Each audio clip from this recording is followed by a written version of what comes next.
What is good, everybody? Hope you guys are having a great day today. We got a couple special guests. We got Jarod Sullivan back in here from yesterday, and we Up, got Bobby? Jimmy Hernandez. So we got the 250K in 90-day challenge. Forgive me if I look a little tired today. We were up looking at deals till 3 a.m. last night. Your boy needs some fucking sleep, but we are here. We are grinding. We're staying consistent. So the goal of this challenge is 250K in 90 days with zero marketing dollars. And the way that we're going to achieve that is by reaching out to agents every single day, making offers on their listings every single day. And the goal of this challenge is to get our sellers paid, get our agents paid, our escrow officers paid at the title companies or attorneys if we're in attorney states, get our investors deeply discounted deals, and get us rewarded handsomely for these contracts. So we got a couple special guests in here. What we're going to be doing going forward is we're going to be bringing a lot of other people in here that are going to be bringing different types of values so that you guys could learn more about wholesaling in general, obviously, learn the on-market channel that we're running, and then just any questions you guys ever have or any value you guys ever need, we're here to bring it, and we're here to help you guys in any way possible.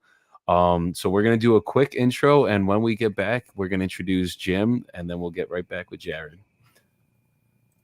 And your voice to learn how to use this tech stuff. We made it, that's facts, ayy. We the greatest, that's facts, ayy. Prices raising, that's facts, ayy. That's right. But we paid it, that's facts, ayy. I did. They hate it, that's facts, ayy. Cause we changing, that's facts, ayy. We did. Can't blame them, that's facts, ayy. Cause we made it, that's facts, ayy. Cherry on top, that's a goat, yeah. Where you been, I wanna know, yeah. Greatest story ever told, yeah. Greatest story ever told, yeah. I know you wanna look up for this. Baby, let me turn you up a bit. You said you made it through hell and back. Give me the scoop, baby, tell the facts. Don't be shy. What's good, people? Jimmy, how you feeling today, brother? I'm doing good. I woke up early. I had a meet with Cash Money Mike at 6 a.m. my time. He goes, call me when you wake up. And I know he's old school. He's older. He's on time. So I meditated, called him. I was like, he goes, all right. He was eating. So he's like, let me call you in 30. He called me right at 30, dude. I was still in bed. Hell yeah. He's like, I sent you the meeting link. I was like, oh shit. Okay. Cause he doesn't play around, dude. He's like, he's East Coast time. So that's 9 o'clock. And then after that, we got on with Aaron. I was like, dude, I'm still like, yeah, dude, since 6 in the morning, I've been like, just had it. Yeah, dude. And I still got to like watch the deals that just came in. And then while I was talking to Aaron and Mike, I don't even know, to Mike, I was texting the boots on the ground. I still got to pay him. He got me some pictures from another's house. I was like, dude. It's a crazy day. All ready to start on a Thursday, if anything. Wait, Jimmy, you froze? You still there? Yeah, I'm here. Am I here? All right, cool. Yeah, you're here. You're good. So tell everybody where you're from, what market you're doing, what marketing strategies you're doing, and just a little bit about yourself and your business, really quick. You're breaking up. What happened? Can you hear me, Jimmy? Tell everybody what? Yeah, I can tell hear you good. Tell everybody about where you're from, what market you're in, what marketing you're doing, and just a little bit about yourself and your business. Yeah, so right now I'm from Los Angeles, California, and I haven't done any deals here. I got some leads that just came in yesterday from like PPC marketing. That's all I'm doing right now. I got few off-market pocket listings. I got to follow up. I got a lot of follow-ups to do. I got to do that. But right now just PPC marketing, and I'm just doing all of Texas, certain spots, and then I'm starting small something. I don't want to get into it because we're still in test mode with Cash Money Mike, but it's gonna be somewhere in the East Coast.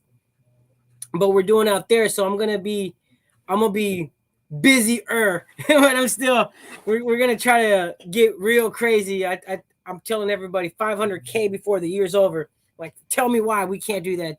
Tell me why. Hell yeah! How many contracts do you have this week, Jimmy? Put you on the spot really quick. I got 3 or 4. Wait, see, 3 or 4. because one came in yesterday, two came in the day before. We Yes, got a sir. we got a portfolio in Houston that we're JVing with Uncle Charles from HBHS. Shout out. Uh, What up? they're helping with the dispo on that one. They're Hell yeah. we're already in talks with the seller and the buyers, so it's a big portfolio. It's like 22 houses. Damn. Yeah, Yeah, so Okay. yeah, that's a so we got nice. like 4 or The 5. reason I put Jimmy on the spot here, everybody, is because this kid is fucking killing it. And he's only how long you been in the business for, Jimmy? Like 3 years. He's been in the business just as long as me, and he's just going the fuck off. Jimmy is he's definitely a talker. Jimmy loves talking to people. He's amazing on acquisitions, and he can get contracts like no other. I mean, the kid locked up 3 to 4 contracts this week, and I know he has a bunch of others coming in. He's running PPC right now. He's still doing the on-market challenge. He's doing some on-market stuff, but most of his deals have been coming through PPC. Him and Marcel, that came on a couple or last week when we were in San Antonio, they just closed what was that, a subject to deal? Or no, that was an owner finance deal. It was Yeah, like seller finance. a seller finance, and that was like a pretty decent spread. I want to say it was like 30 something $1,000.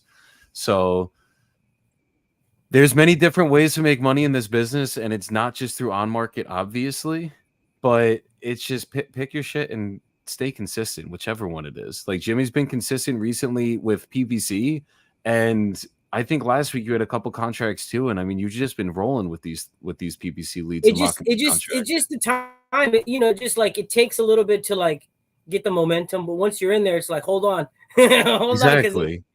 it gets, like I said, I've been up since 6, underwriting other deals, still working like another one. It's like it comes down to, and then if you're sick, it's kind of like, do you stay in bed? But like nobody's gonna do this for me. I wish. But it's kind of like Exactly. you I'm on gotta. 4 hours of sleep tonight.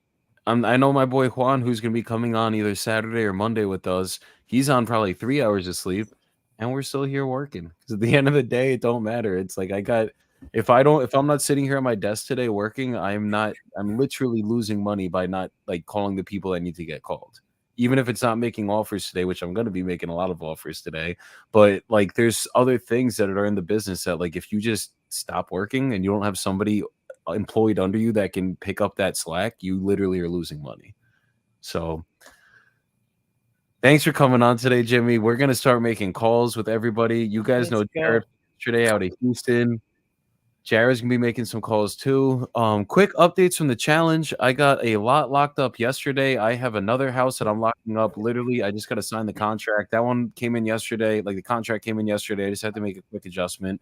One quick thing I'll tell you guys is if you guys have the realtors drawing up the contracts for you, like I was so pissed at myself yesterday because I should have had 2 contracts yesterday, not one.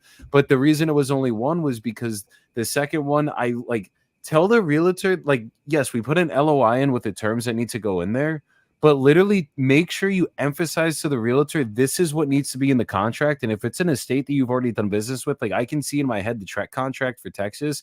Like I literally will tell them, like, on this line you got to put this, and on that line you got to put that, so that they're actually drawing it up the right way. And now we don't have to go back because the seller already signed it yesterday. Now she sent me back another one signed. And it's like instead of making them go back and forth, just set the expectation up front and then emphasize the expectation. Because granted, I told them the terms I needed. Told them everything else I needed in there, and it was in the LOI.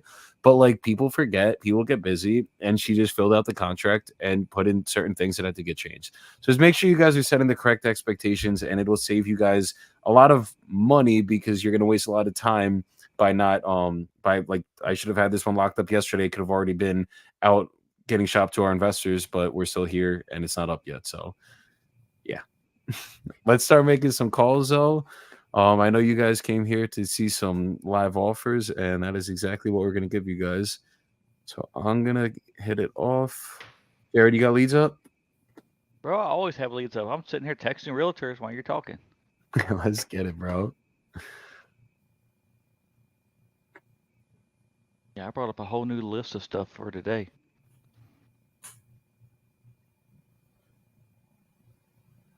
I'm excited. I finally got an attorney to answer back to me that I've been waiting on for I'd say 2 weeks now. And that's the one that's gonna be a very big and good deal. And I'll tell you guys once it closes how much it was for. But It's gonna be a good one. Nice. Yes, sir.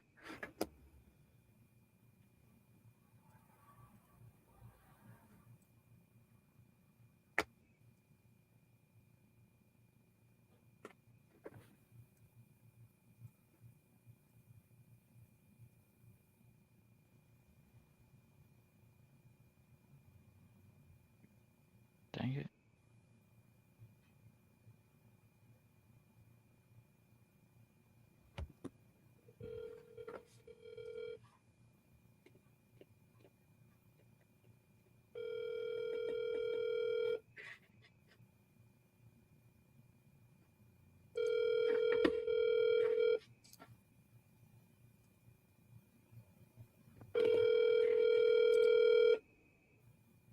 Your call has been forwarded to an automatic voice message system.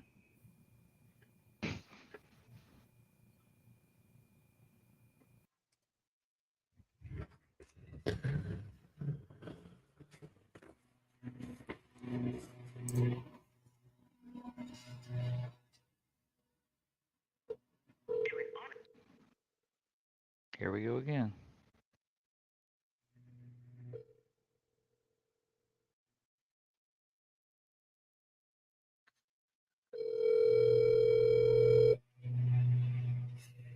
Looks like we lost Jimmy. Yeah, no, he'll be back. I think he had to go run and do something. Marcel says, "Where did Jim go?" Well, we got Marcel Maddie watching our stream. Marcel does not come here often. He may have showed himself on the stream, but he does not come in to watch us. He's showing a little love today. Hell yeah. Marcel is a savage. I love that kid. That is one of my favorite people on this earth. Just so you know, Marcel. And he's slick and sweet with it, too. Hell yeah. Get off a call with Marcel, you're like, you just ripped them one and they don't even realize it. No, that's the beauty of Marcel is he just tells it exactly how it is. Like he's so blunt, it's not even funny. And but he's so nice about it. It's like, Yeah, I mean, I'm blunt, but Marcel is like, I don't know, he makes it nice and they're like, okay. yeah. All right, so that one didn't call. Let me skip Carol. Good morning, this is Jen with LPT Realty. How can I help you? Good morning. I was looking for Daniel Vickers. Daniel Vickers, let's see here. So he doesn't work directly from corporate, but I can provide you with his direct number. That would be great. Thank you.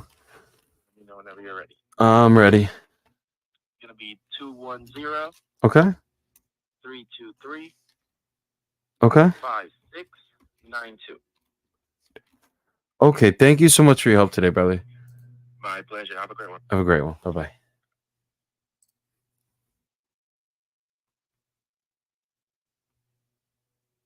Oh, nice. Okay.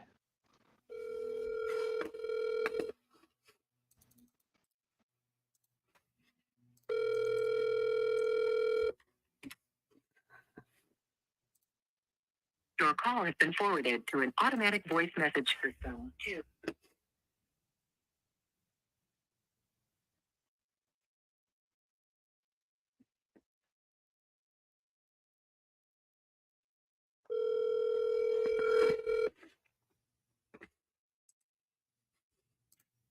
Your call has been forwarded to an automatic voice message system. 2103235.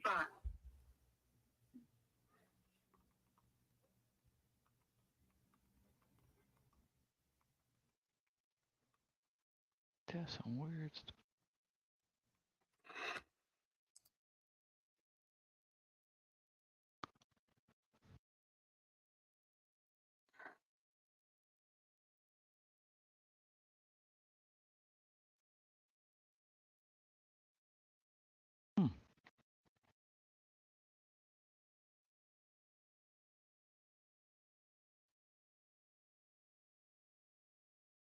Okay, I don't know if you want to call too while I'm calling until we get someone on the phone, and then just whoever gets it, I'll mute the other.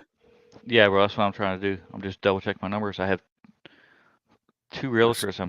The last 6 numbers are exactly the same.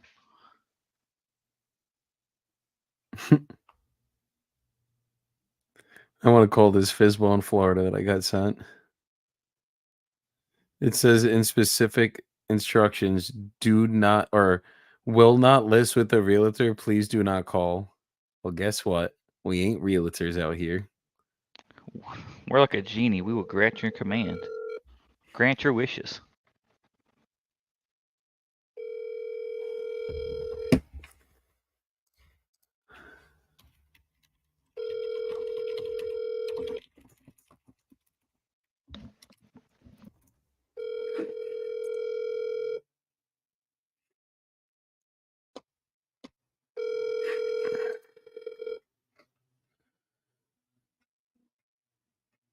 Your call has been forwarded to an automated voice messaging system.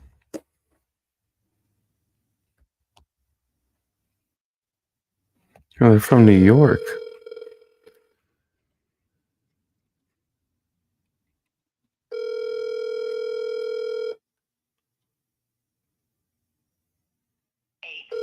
I ain't answering. 523 is not available.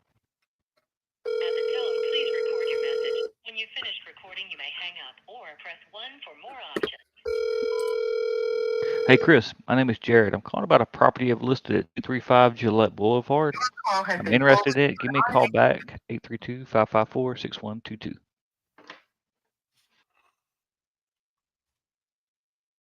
3 down. Let's see where we're at.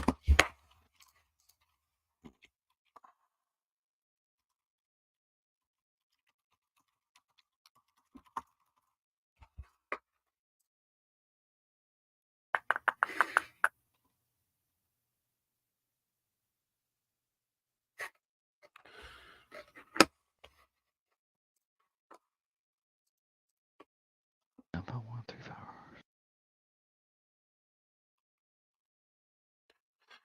And 6 and 3. Oh.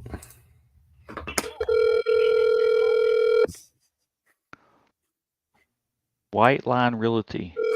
Does that sound familiar? Yes. Is that who I think it is? Are you calling in Chattanooga? No. White Line Realty in San Antonio. I don't know. Cindy Luna, please leave me a message. For B Street? No. Does she work for? Isn't that who her broker's with? Is White Line? That I don't know. I've just heard of that.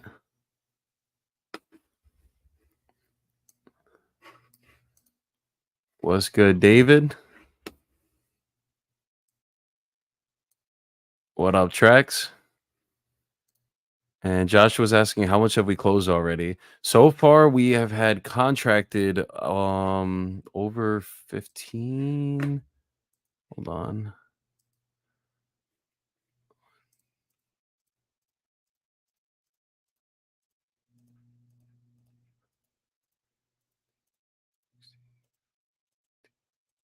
Yeah, I was gonna say I didn't even keeping up with the 21 as of today contracted. Nothing has closed and funded yet. Jimmy is back, but we will have some closed and funded in the next couple of weeks. We have a couple of assignments that have been sent out, and I got a couple of big ones that are almost assigned that aren't even locked up yet. So I'll keep you guys posted. But we are.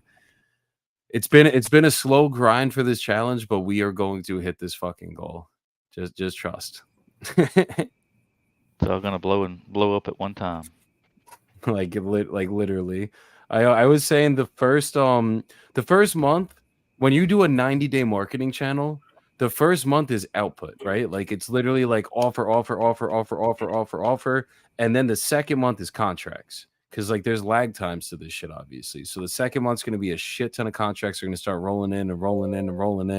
And then the third month is gonna be the dump of money. Because the third month, after everything's been contracted, all the kinks are getting worked out, things are getting dispoed. Usually it's about a 90-day cycle when you start any marketing channel to really see success in that channel. So just understand that when you guys are starting any marketing channel in wholesaling, make sure you give it a full 90 days. No matter what it is, set your KPIs, figure out how many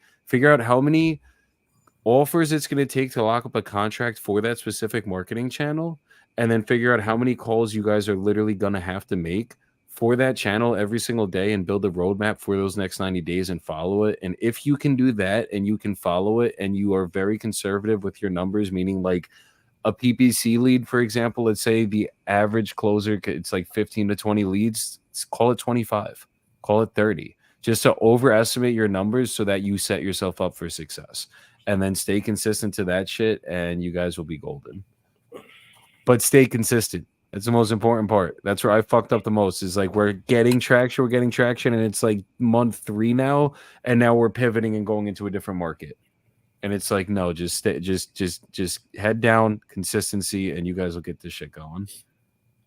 And Josh also asked, is it strictly agent outreach? Jimmy, we're making offers to or doing agent outreach now. We're just calling some of the leads too while we're calling these guys. But yeah, if I don't know if you have agents to call, or even if you got some I got follow-ups, whatever you got to do.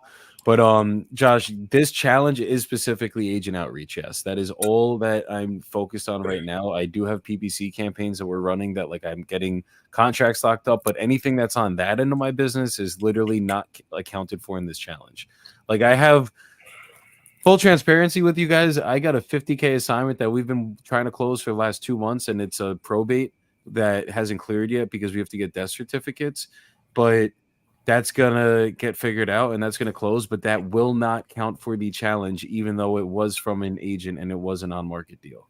So, but that was just before the challenge started, so I can't count it. But yes, there's anything that any of the 250K that is specifically on like on market or agent outreach, or comes from a pocket listing or for sale by owner, like was achieved through zero marketing dollars. That is how we get it done, or that is what counts for the challenge. If we had to spend money on marketing for it, like PPC, cold calling, data, any of that stuff, it doesn't count.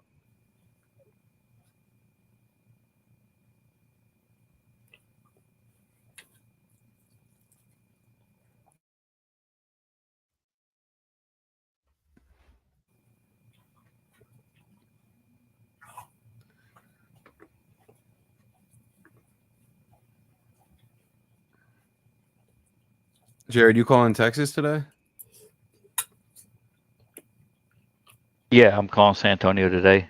Got a list of, if they don't answer, I've got some in Chattanooga. Need to follow up some of my realtors over in Knoxville, see where we're at.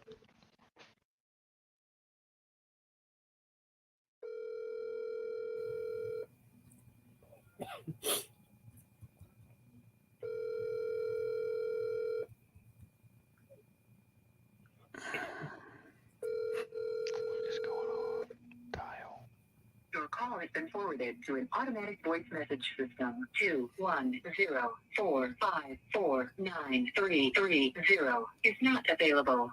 I mean, I say we're trying to, but it's nobody wants to work today. We gonna get somebody on the phone that wants to work and needs our help, and we're gonna be here to help them. Don't worry, Jarod. It's gonna come. It's gonna be this next person I call. It's not her. It's gonna be the next one after that.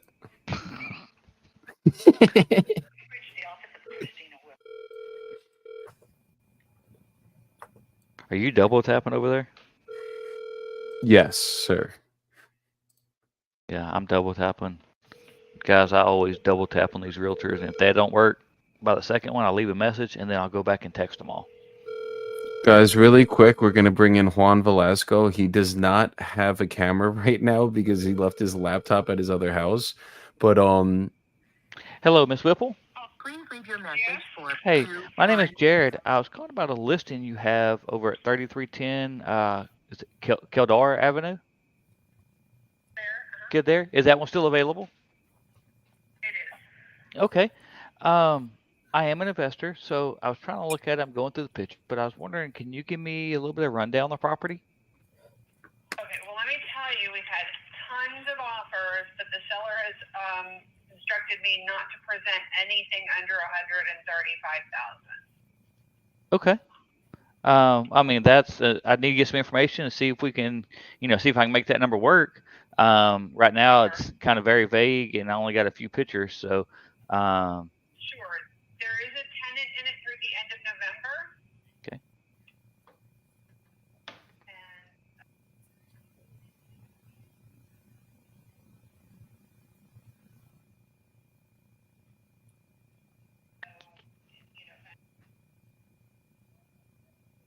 And Okay. What about the major items besides the foundation? Major items like the roof, AC, electrical, plumbing.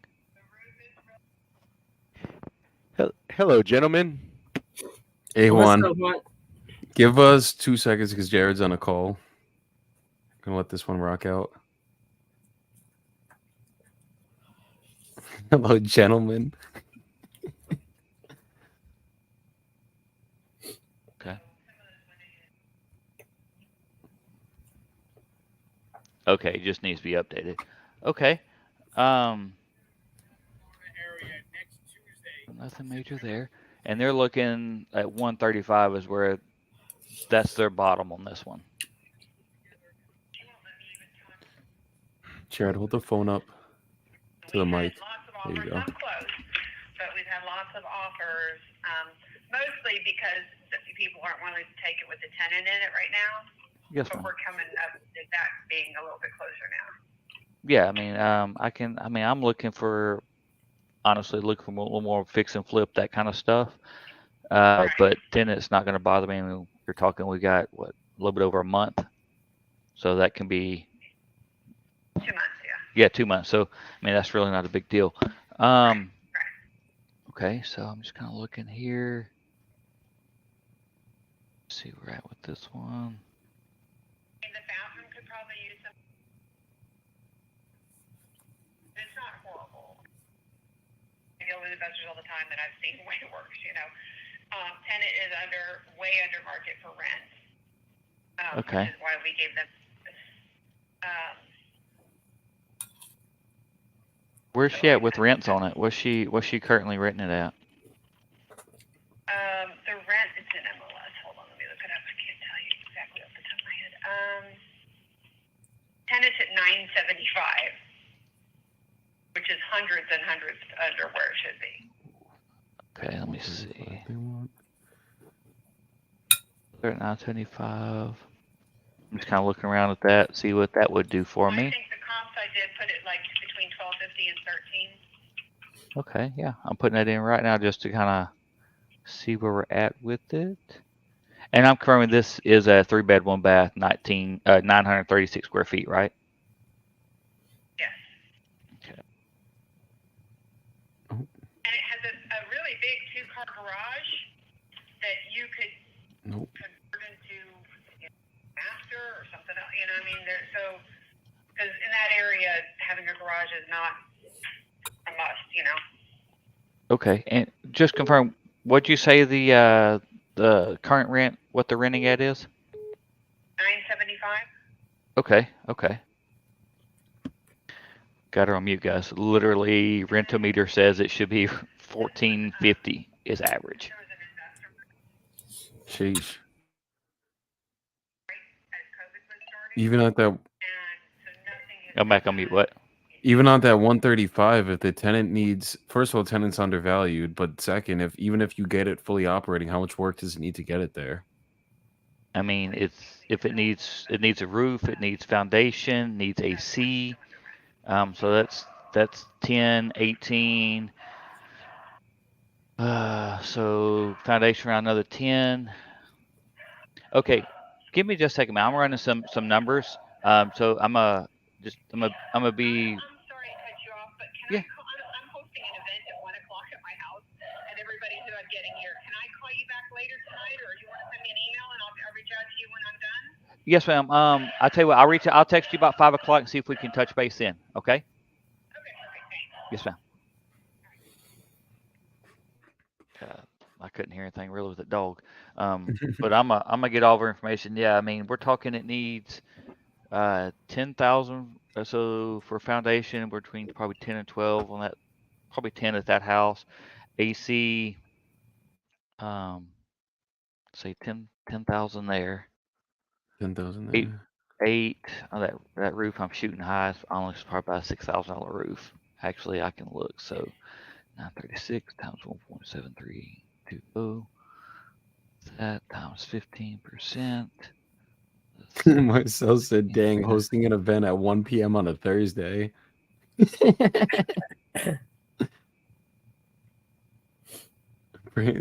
Gomez is saying, "Bringing the Discord to YouTube." Yes, sir. Yo, Juan, really quick, introduce yourself. So we got. I'll give Juan a quick introduction, then we'll let him actually introduce himself. But Juan is the silent killer in our community. This guy literally just pulled like we were on a It's fucking like the call last night Godfather. with Uncle Charles, and I like the call took 2 hours because we had between me and Juan, we have so many deals to fucking analyze that it's like they literally we went one by one by one by one by one by one, and these are deals that like we already have contracts on and shit, or some that like we're about to lock up. And like Juan gets at the end of the call, Juan like it's just me and him at the end, and he's like, I got a lot of shit. I'm like, dude, you are fucking loaded with deals right now. Like, this is actually insane. And that's the beauty of this business because Juan knows, and everyone in the community knows, like, Juan will get your deals fucking moved. So, like, a lot of people are giving Juan their shit, and that's where these are coming from. And this dude is a killer on acquisitions, like, killer. Like, he's negotiating. Me and him are the ones, Juan's the one I'm negotiating this Hawaii deal with that we were supposed to get contracted last night. I am praying to God we'll get it contracted today. Juan is another one in Beverly Hills that's getting negotiated. Like he's the king of gigantic deals. So if you guys don't know who Juan Velasco is yet, you guys will see his face hopefully Saturday. I think he'll have a camera by then. We're gonna be going live because his other laptop, like whatever. I told him to get a camera until you could get that other laptop. But this kid's a fucking killer. So Juan, you want to introduce yourself real quick, my brother? What's going on, gentlemen? How you guys doing, bro? Good. ¿Qué pasa, amigo? Juan Velasco out of Cali. We're here with my brothers trying to make some money, baby. Let's get it, bro. How long have you been wholesaling for, Juan? I've been wholesaling for a year and a half, bro. Dang. I started as a fix and flip. Got really boring. Made a transition to wholesaling back in November of last year. Ever since then, bro, been hitting the fucking road. Grinding, for Juan, I say this kid like he's my age, but for Juan to have fucking as many contracts as he does and only to be wholesaling since November. So quick backstory with Juan. He was doing flips before he wholesaled. So like he already has a lot of knowledge on like what a flip is, obviously, because he's closed on them and like made money flipping. But Juan, tell everybody how you flip. Like, are you flipping in California in your neighborhood or how are you doing it? No, so what I'm doing, bro, is I'm flipping virtually. So I own properties in Maryland that I've never seen in my life. And so that was actually my first flip, so I kept it. So I bought it for $81K off a wholesaler. That's funny. That was my first deal. I put 65 into it. Now it's worth 325. And so I got some equity there. I'm cash flowing. I also own a couple of properties out in the Central Valley in California. And then I'm gonna start up on a ground up construction here pretty soon. So I bought a single family home. I split the property line in 4, and so I'm gonna add.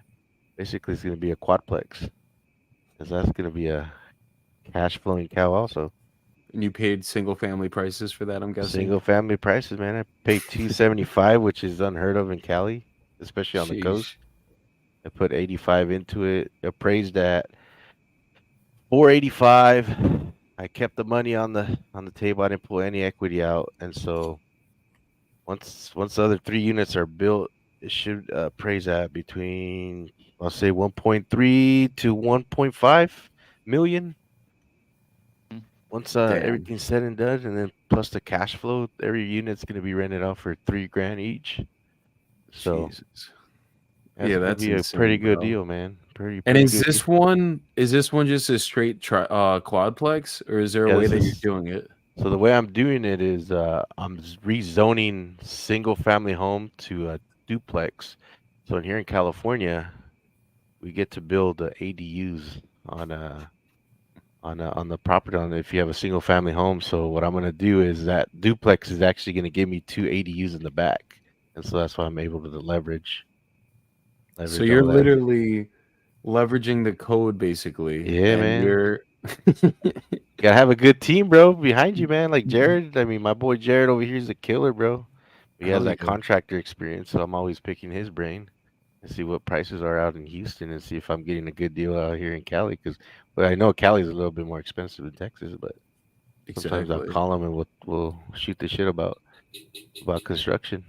Nah, and you're teaching me shit by doing this deal you're doing. Like I didn't even know that this was even a thing until I met you, Juan, was that you could literally add ADUs on these properties like this and literally add extra units and it's not even zoned multi. Yeah, So like and I know you could I'm pretty sure you could do this in other states, right? yeah, you can do it in other states. I mean, once Cali starts a trend, I mean, everybody else follows. That's the honest truth. Because Cali, I mean, real estate wise, I mean, it's the king of the crop, man. I mean, you get some of the wholesalers out here, the stories I hear, man, you get some nice little assignment fees off of single family homes.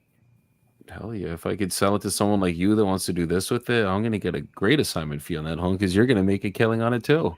Why are you gonna wholesale it? We can take it down, baby. Well, you know that, but I'm just saying.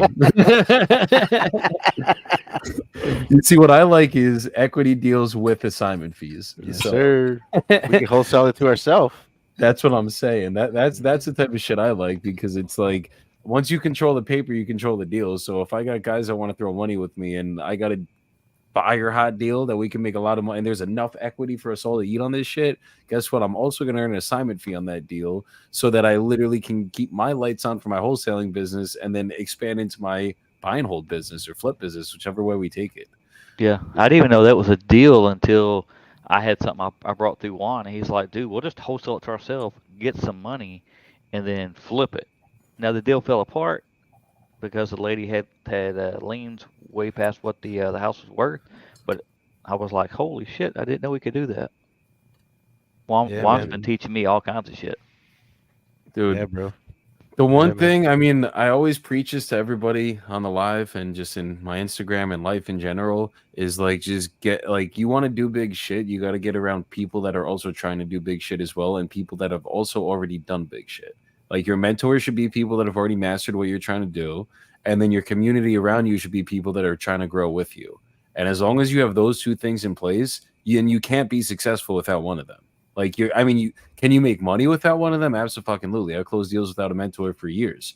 But can you be successful? Like, meaning, like, can I scale my business into an operation that's going to make me millions, millions, millions, billions of dollars? Like, you need those pieces in place because one, it shortens the learning curve by like centuries, I should say, because any mentor that you have probably has a mentor that taught it to them who probably had a mentor that taught it to them. So just Mhm. understand like that now, like why try to learn it for yourself if there's someone that's already done it? That's my thing. And I'm not saying go get mentored by us or Aaron or Q. I'm saying like that if you want to, absolutely, they're fucking animals. But like find one you vibe with and go with them. And whoever the fuck you vibe with and they've done it, like guys like Aaron and Q and Uncle Charles and guys like that, they will take you to the fucking place you need to go. But just make sure that you guys are around the right people and you guys are taking fucking action. Yeah, there's a That's the whole list biggest of thing, people to bro. learn Taking from. action. There's a lot That of people. is There's a lot of people are scared, bro. But taking action, that's where it's. I mean, that's where you're gonna take down some of these deals. Not being scared and fucking getting after it. that's exactly what it is. Like, and that's what most people fail with is like they get in I see it in like other communities and stuff. Like there's people that'll join these mentor communities and like they have a bunch of questions and they try like they're doing the right shit, like they're taking the right steps that are necessary to be successful, but like they're just not taking the action, or like there's just something they get information overload and they're just like they're just you sometimes you just get so overwhelmed because there's so many different ways to make money in wholesaling real estate, let alone in real estate investing, there's so many levels to it, but it's like just focus on one that piques your interest and stick with it and you'll be good. And then once you learn that, you'll start learning the other shit. But like you gotta the most important part of any business, let alone wholesaling, is taking action. That's like you gotta if you're not knowledge, what is it? Knowledge without execution is powerless. Like you literally don't if you are learning but you're not implementing, then you're like you can know everything. You could literally take all the wholesaling courses. You could learn everything off YouTube University. You could have all the best mentors in the game. You could have all that shit. But if you don't do it yourself, like you're literally never going to make money because they can only teach you. They can't do it for you. And they're not going to just give you money. So like you got to just do it for yourselves. Yeah.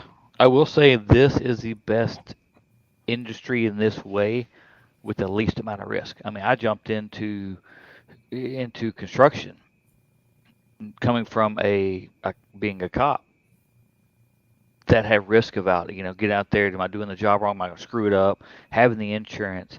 I opened up car lots because I love buying and flipping cars. Didn't know a damn thing about financing or anything else.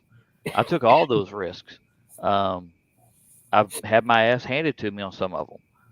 This one, there's really, I mean, what's the worst case? As long as you have a contract from one of these guys that give out a lot of their stuff free online, their contracts, as long as you're within your option period and you got an option period, you may lose 10, $100 for your option fee, especially if you're in Texas. But other than that, you're not going to have, I mean, put it under LLC and you don't have anything to lose. All you lose is your time. I mean, this is literally the best way for somebody to get out there and go, screw it, I'm going to do it. Hell yeah. And just jump in. And to piggyback off that, Jared, so there was a deal that I guess you could say literally like anything that could go wrong did go wrong in this deal, and this was so like I've had deals like this where it's like anything could go wrong, did go wrong, but we closed it. This one was everything could go wrong, and like once you guys are in the business long enough, like my Chattanooga deal. once you're in the business long enough, exactly. Well, once you're in the business long enough, like you are going to eventually like there will be deals that you're going to be at closing day and some shit gets fucked up and it doesn't fucking close. And it wasn't your fault, but it was shit that you probably still could have figured out. And it's like it is what it is, but you got to just maneuver in those situations. But at the end of the day, like first of all, I'm not a lawyer. I'm not giving anybody legal advice on any of this shit, just to preface with this. But at the end of the day, like know your contracts, speak to attorneys, know what terms you have and where you're at in those contracts. Stay on track of your option periods, inspection periods, whatever states you guys are in. And as long as you follow those guidelines, you're good. But from my experience, and that's why I'm saying I'm not giving out legal advice to you guys. Take this with a huge grain of salt. But in my experience, like this literally just happened on a deal, so I could speak on it. We had a deal that was anything that could go wrong did go wrong. So this is what happened. We locked this deal under contract. This was an on-market deal. It was a 10K assignment. One of my New Jersey buyers was buying this property, and it was supposed to close about a month and a half ago. So when we went under contract, my buyer that I was working with, we had to do a structural inspection on the house, and we had to do an oil tank sweep. Once we did the structural inspection, there was structural damage and he's a GC, like he does this shit and he didn't even think it was structural damage. And then we had an actual inspector come out and it was. So like, you're not like, you could be the best at the best of contracting, but there's just certain shit that like, you got to bring the bigger expert in to fucking do. And that's what happened with this one. So that happened. Structural damage, one. Number two, there was an oil tank in the ground that we were unaware about. If you guys are wholesaling in New Jersey, I want to say New York, there's certain states that there's oil tanks in the ground that they did back before, I want to say the 50s. And if you're wholesaling in these states, like that is a big problem that could happen, because if there's contamination in the soil because that oil tank's been sitting for a long time and a crack comes through and the oil seeps into the ground, now you have to do what's called soil remediation. And basically that's a process of cleaning out the soil, which could be a lot of fucking money, like not like $5,000 or $10,000. Like it could be like close to $100,000 sometimes, depending on how bad it is. So anytime that this happens, like anytime you have a deal in New Jersey, or especially North Jersey, you're like the majority of investors are going to want to do an oil tank sweep. And you always want to ask when you're doing these deals, is there an oil tank? We asked if there's an oil tank. The realtor didn't think there was because they never had done a sweep in the past. There ends up being a big oil tank on the side of the house. So that was another issue. That had to get removed, whatever. My buyer, thank God, was a general contractor. So he's like, oh, that's fine. I can remove it myself. Like it's very cheap for us to do it. No problem. We had to do like a 15, or I think it was a 10K price reduction for everything, and we were still moving forward with the transaction, right?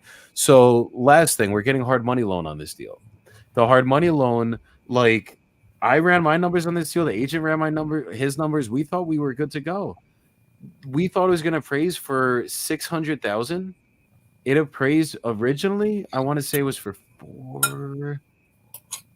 475 or 500, something along those lines. And then I was like, hold on a second. Like, there's two multifamily comps down the street that sold, and they sold for this much. And they were both for like, one was like 575, the other one was like 620, whatever it was. So I'm like, there's no way this is appraising. And they appraised it as a single family when it's a two family. So we went to the town, got the documentation that proved it was a two family, sent it back to them, figured it out, whatever. Now it's zoned as a two family, or we proved it. The appraisal came back the second time at 450. And the hard money loan, we had the contract at 315 to my buyer. The hard money loan obviously didn't get approved because it's 150 reno, 315 plus 150K, and you can only sell it for 450. We're literally losing money on the deal. So we had to cancel. We didn't get the deposit back. And while that happened, we literally had like we're past our inspection, we're past our closing date. Like, this is a big fucking problem. Like, I'm sitting here stressing out over this shit. But at the end of the day, I have faith because I've been in worse situations or similar situations to this, and we figured it out. Because all you have to do in these situations is literally communicate to all the parties involved. So that's exactly what I did. The attorney wouldn't answer my call. The realtor stopped answering my calls. Finally got the realtor on the phone, was like, you need to let us out of this contract. They eventually ended up, the attorney emailed back an email chain, send us an offer. I said, we were unable to get this done. We sent them a mortgage cancellation letter showing them like we cannot get a hard money loan. Or it wasn't even mortgage cancellation. It was just a letter from our lender saying it got denied. And then, long story short, we had to cancel and we got our fucking deposit back. My investor gave $1,000 out of a $10,000 deposit to settle this matter, and everybody's happy. We got released from the contract. Everybody's good. So whenever you think that like this business, I'm not saying go past your inspection, go past your closing. Never fucking do that shit. But like when shit does go wrong in the middle of these deals, like one, your buyer has a deposit in, and that is usually all that the seller can come back and sue you for as long as your contract states that. So that's why you got to make sure your attorney puts that in there. And then as long as that's all you're liable for, that's your buyer that's liable. If they can't close on that transaction, it's a non-refundable deposit. So the worst can happen, and you guys are still going to be breathing. You're still going to have a roof over your head, and you're still going to have food on your table. So, like, who the fuck cares? Just take the action. And don't, like, ask the questions once they come up. Not like, oh, I'm researching wholesaling, and, like, I don't have this stuff together. Like, just obviously get your basics down, get your basics together. But, like, just act, and you guys will succeed. That is, like, the biggest part. Let's make a couple more calls, though, boys. Got a long spiel just to say, get your ass out there and get to work. Fucking work. Like, and we'll figure it out. I mean, but like we said, reach out. Hell, hit up Juan, hit Jimmy, hit me, hit Joey. If you got questions, start asking. Get in the middle of it and ask. Don't got to get in the middle of it because we're going to have more questions. When you bring that question, we're going to load you up with more to help you move along to the next step. And if someone doesn't answer your question, find someone else that will. Yes. Like I guarantee you, there's other people. You could literally find 100 wholesalers just going on Facebook or going on Instagram or getting any of these groups, and then ask your questions. And if people don't answer it, like DM people, whatever you guys got to do. But we are literally in once. If they don't answer, be like, "Hey, did you see this? Can you please help me out?" Because some of us are busy. I mean, it gets lost sometimes. Exactly.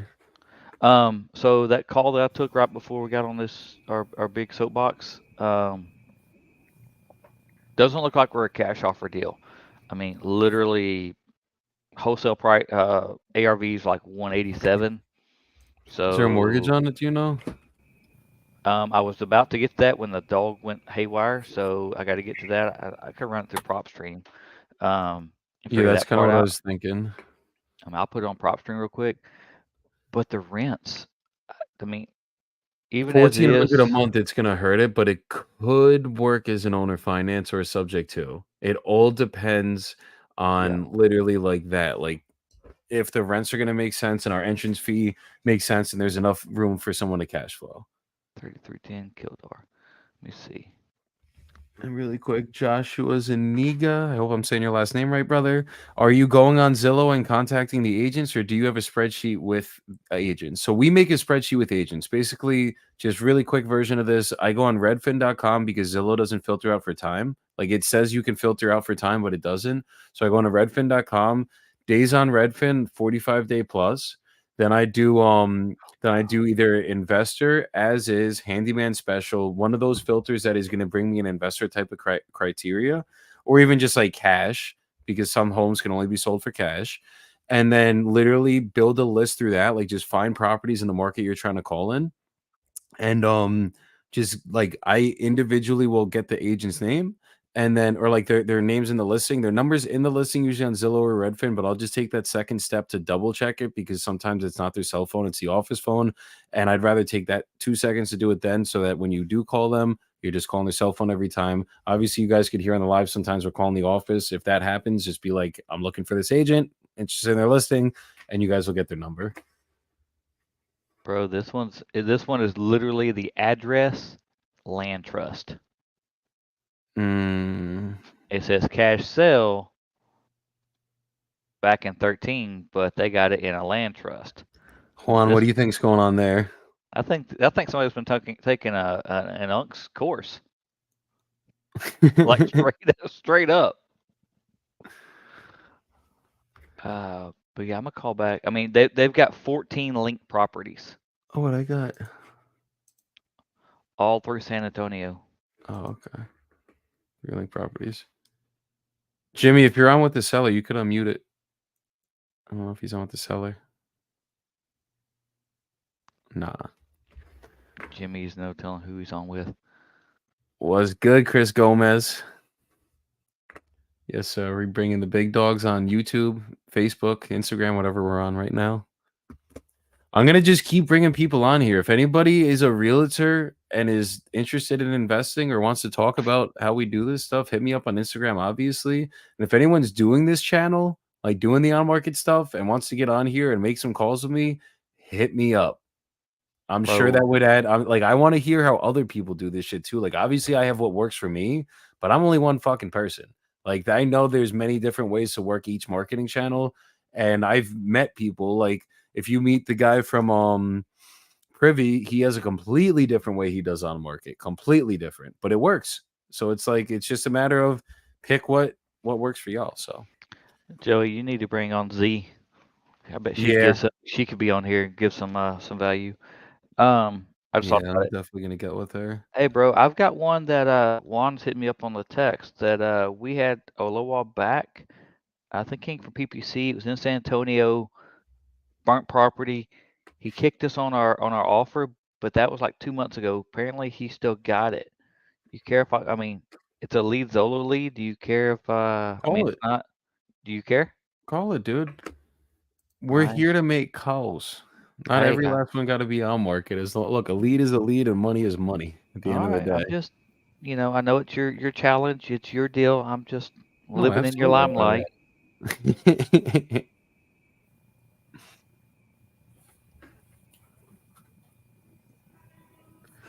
Lawrence, he's been a little busy this week. He has been doing some restructuring. He has been crazy busy, but he will be back by next week. Don't you worry. And we're going to keep bringing other guests on too. Like it's going to be me every single day, no matter what. And then he's still going to be coming in consistently. You got Q coming on tomorrow, don't you? Yes, sir. We got Quentin Flores coming on tomorrow as well.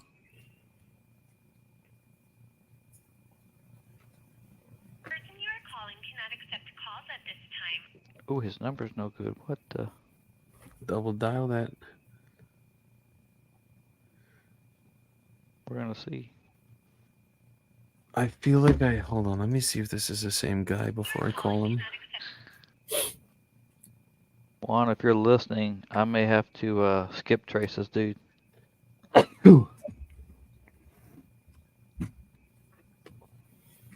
Juan's trying to dispo my church. Let's get it. The one in San Antonio? Yeah, dude, it's a church. And then the lot in front of the church. It's like Jimmy, you want to know what the people need right now? A church. That too. But they need a Jimmy Hernandez phone call right now. That's what they need. Oh my God, we ain't got time for that. I think we do. Do you okay? Put in the comment section. Do you guys want to hear Jimmy call? Yes, you do. If you guys don't comment, he ain't gonna call. But if you guys comment, I'm gonna make sure he Oh, gets a come on. call out. How do I join the chat? Come on, guys. Y'all need Jimmy to call. I mean, Jimmy can get rapport like Marcel said nobody. one thing. There's only one way Marcel will let it happen. Only if he takes his shirt off.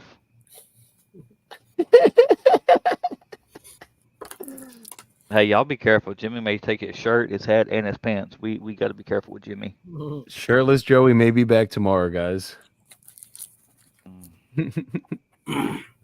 Jimmy, let's get it. You got people asking for you right now. Yeah, here I got an agent. I got to follow up. I got 2 commercial deals with an agent. He's got to give me information. I just forgot what I need. I just forgot what I need. So let's find out. So call and find out. Hey, Jimmy, I thought that Unc wanted that church. That's what Juan told me, but then he said he had it under contract before COVID, but it wasn't that like it was like a shell. I don't know. I haven't seen what it looks like. Jimmy just buying stuff. That's all it is. I was just like, but the lady's got like 20 other houses, so she likes me. I'm gonna go call her today and just be like, hey, you want to sell any more of your houses while we're working on the church? I'm gonna get her off, and then like maybe in like a few weeks, we can't do the church, but we can do all these houses. We can't do all these houses. Dude, I tell you what, Jimmy, I actually have one I need you to call. I got one. I'm gonna send you one. From one of my PPC leads. It's that one, Joey. Is that one I told you about? 4 houses on one property with a banquet hall. Oh, they need Jimmy on the phone, bro. I think she got. You're getting me excited, bro. I'm gonna send you that. Excited. Actually, it's in one of my Trellos. I'll tag you up for it. You can call it, bro. It's 4 houses in Ohio on one lot with a banquet hall. I got you right now with that, Jimmy. Hold on. Let me find Jared's Trello. Is it on market or you said a PPC lead? Yeah, it came from my PPC leads, bro. You got to call her in the evening, though. You got to call her in the evening because she works. Okay, no, let's go later. Yeah, this lady on market, John. She's got houses in Austin, so I was like, ooh, I know Austin's pretty good. So yeah, that's one market I want to get into. Austin's high right now, but it's popping. Call us. Guys, a little bit. Am I here? Okay. I talked to the lady. Is popping. This lady told me she talked to different people about the church. She goes, one of them, they were just business, so she didn't like them, and they were going to offer her what she wanted. Another one, they were just kind of like boring. I think she said it was like kind of weird or monotone or just kind of slow. She said she felt kind of weird, but then she said she liked me. So she went with me, and she's my friend on Facebook now. Let's get it, Jimmy. And she's my friend on Facebook now. Well, let's pull Juan down here for now. Jimmy, let's get it. Let's run it up, bro. Let me call this agent. Let's get it. His name is Eric.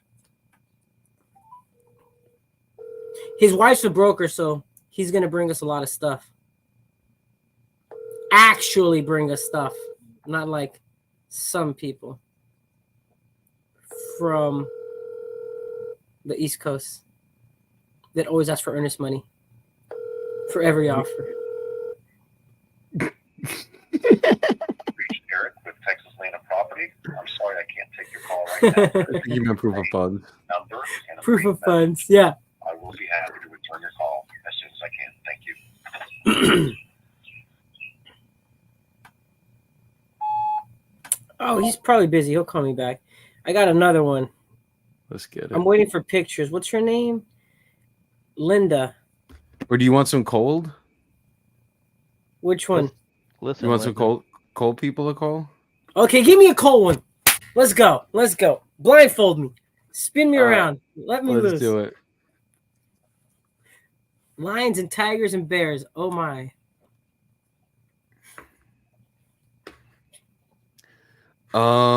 Look up 2110 Lennon Ave in San Antonio. Wait, what? 2110 Lennon Ave in San Antonio. Tanya Smith is a realtor on that. Well, you got her number? Yeah, Or I'm gonna text- text it to you. I'm text gonna it to me, yeah. text you a picture of this, and then you just call down these numbers. Jimmy's wild. These are all San Antonio. Woo! Jarod was the only person my age in San Antonio, and he left me alone. I'm your agent, What? Hart. You're not my at heart. But physically, What'd you say about me? I'm sorry, I was dealing with something. What? I said you're the only guy my age in San Antonio, and then you left. You left me early. Bro, I had to get back, you know. Jimmy was falling asleep. Yeah, Joy didn't want to sleep at all. Joy didn't want to sleep. Bro, them young cats, I was good. No, the nuts. first night I was like, I'm going to bed. The second night I'm like, yo, it's our last night here. Let's have some fun.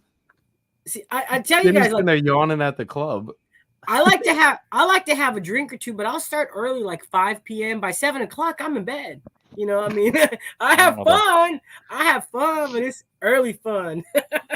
Jimmy, guys, we got to close a few, and then we're all flying to Cali. We got to get with Juan. We'll bring Jimmy out.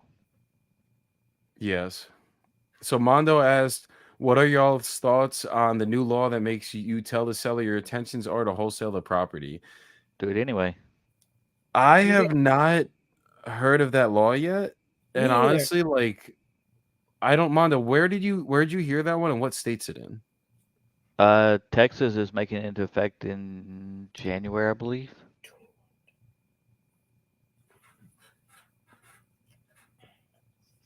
But Mondo, while he's taking that call, I mean, literally, on my calls, we only got a second of hearing a few of them, but during my calls, I tell them that, hey, that wholesaling is what I do, and this is probably what I'm going to do with it. That, brother. So that one's still available? Yes, it is. Perfect. Okay, let me just pull it up really quick. I'm sorry. Oh, yeah.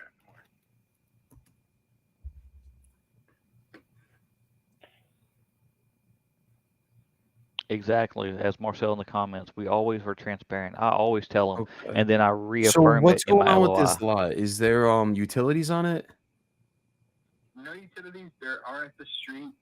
And there's just a little driveway on the lot, carport. That's about it. Carport, okay. Yeah. At the moment, it's not eligible for a manufactured home or a mobile home. Okay, is there a reason why it's not eligible for those? The city rezoned the area. Got it. I did speak with the city. They said that if someone does buy the property and they want to rezone it, they can. But I asked my client if she'd be willing to, and she doesn't want to. Got it. Are there mobiles in this area or something? The whole neighborhood is mobile home, except for the house next door. That's a brand new built home, and that's why the city rezoned it. They rezoned it because they want to, as the mobile homes are leaving, they want people to put homes in it. So that's what they did. In the lot next door, there was a mobile home there. When the mobile home left, they basically built a home on it. Got it. It was actually a half an acre lot that was divided in half. And the other half was recently sold in 2018, I believe, with the home on it, or 2019, can't remember exactly. And then this is the client's other half of the lot that she has. So where that mobile is to the, if I'm looking facing the front of the lot, it's to the left of it, that blue one? Let me take a look. Yes, sir.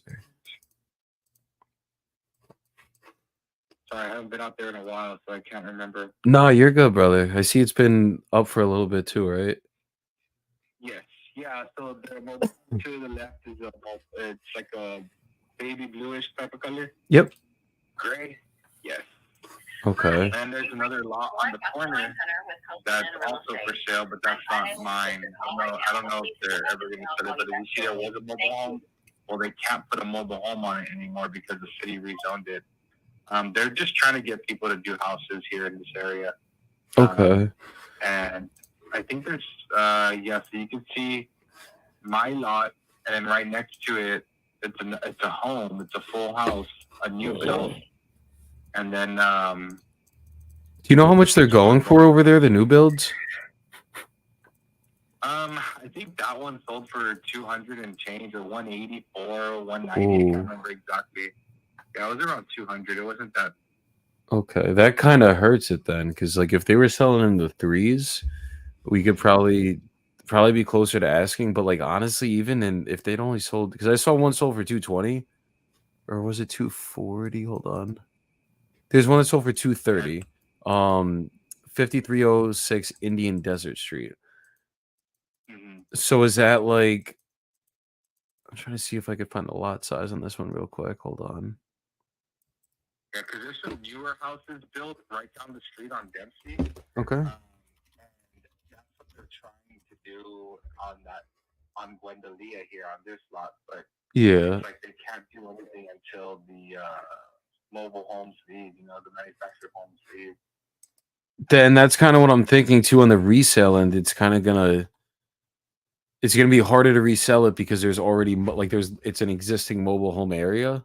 You know what I mean? So like it's like for an end buyer that wants to go live in it, like if they're looking for a single family home and they're gonna pay $230,000, they could probably find a $230,000 single, like brand new in San Antonio that's not gonna be next to mobiles, and that'll be obviously more desirable. Correct. Yeah. So I mean, if I came in with a strong cash offer, I could cover all the closing costs, and we'll obviously take it as is because there's no structure there. But is there wiggle room off the price? Like, are they negotiable, or are they thinking they're still going to get this number?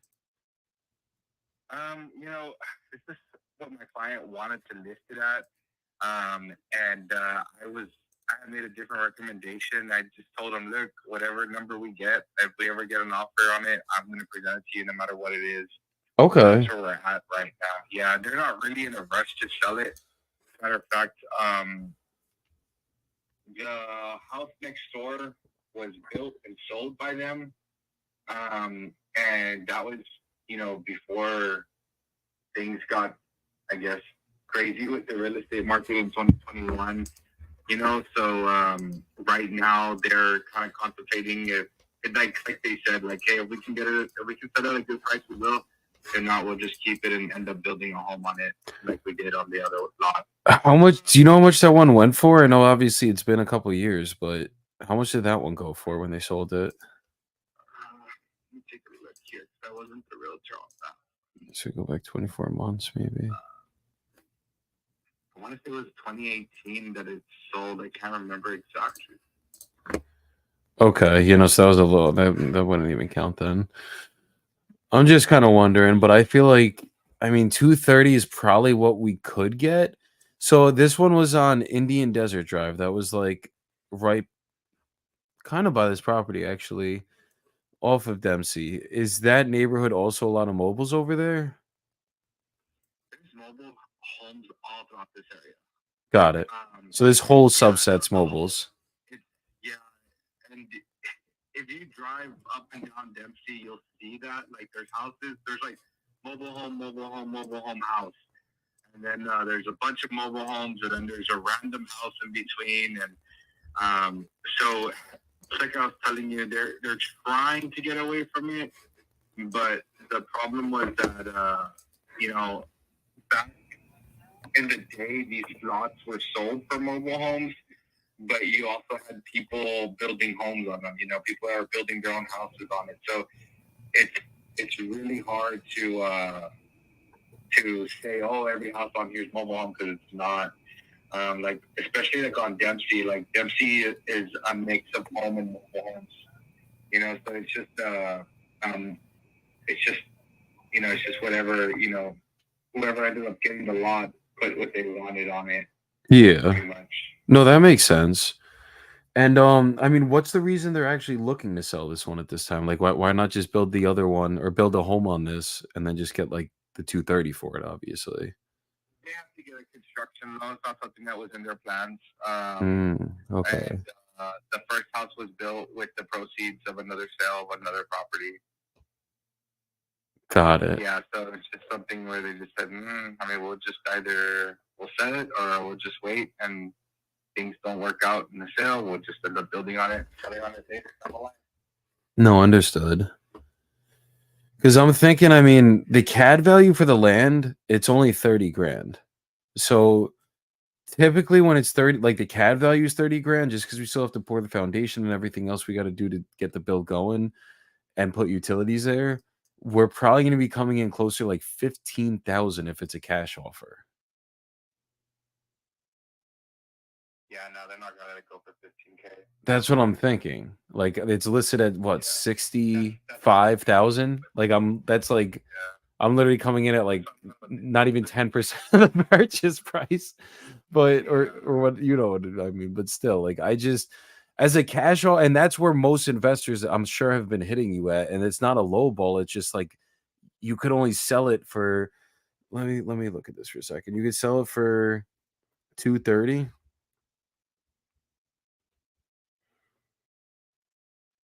I think like the most I'd be able to get this done for is probably like 21,000. Like 21, maybe 23,000. If it's cash. Like, is that something that's not even worth presenting to them? I mean, I'll tell them, it's like I do my job as a realtor and so present every offer to my client. Yeah. No, and that best I can do, yeah, and then it's up to them to make the decision at that point in time. because what I'm thinking I'm gonna do is like they just want to sell this and get their money and kind of just like that's it. Like they're just good with like are they more focused on getting that 65 than getting it immediately? Like they're willing to wait as long as they can to get that, and if they don't, they'll just build on it. Is that kind of the situation? Correct. Yeah. I mean, that's really where it's at right now, to be honest with you. So if I like the other option, I'm thinking like if I do this cash 21, 23, and I'm still probably going to present an LOI for this just so we could even see if that's something that's in like the realm of reality for them. Cause like, I mean, it's still 23,000. Like they could still obviously walk away with something for it. And that's probably going to be around what it's worth. But the other thing I could do is like an owner finance on the land, and I can make them a small down payment now, give them probably their full asking, and then just give them typically I would do it with monthly payments, but honestly, I think this one would make more sense to do no payments and then just balloon them out once we build on it and then resell it instead of doing like a long-term note for 360 months, which wouldn't make sense for them. Yeah. Do you think that's something they would consider? I know they're not going to do owner finance. Yeah, definitely not. It would definitely be a straight sale. Yeah. They don't want to. They're not going to be dealing with that. Even if we paid your commission and the down payment they got was fully net to them? Yeah, even if you take my commission, the down payment, they're not going to do owner finance. Do you know why they're not open to it? To be honest with you, this is probably one of the most difficult customers I've ever had. You're not going to go for that at all. Yeah. Like, have they been presented it already? Like, well, when we discussed it, when we first discussed it, I offered, because of manufactured housing, I said, hey, if someone would want to buy a manufactured home, they just want to get it, they would just need to get it rezoned for the manufactured home. And they said, would you be open to doing all the finance on the land? And they had already told me no to that idea when we shot it down, because I've already been presented several offers for this property, but the manufactured housing zoning is what was the block. I mean, I've gotten several full price asking on this, but once we go back with the city and we start finding out, hey, it's not available for manufactured housing, I had to decline the offers and let them know that we couldn't do it anymore. Understood. And I mean, how long has it been since they've had an offer that was owner finance, like that you actually presented to them? Because I know it's been up for some time. It was in our talks in the very beginning. Okay.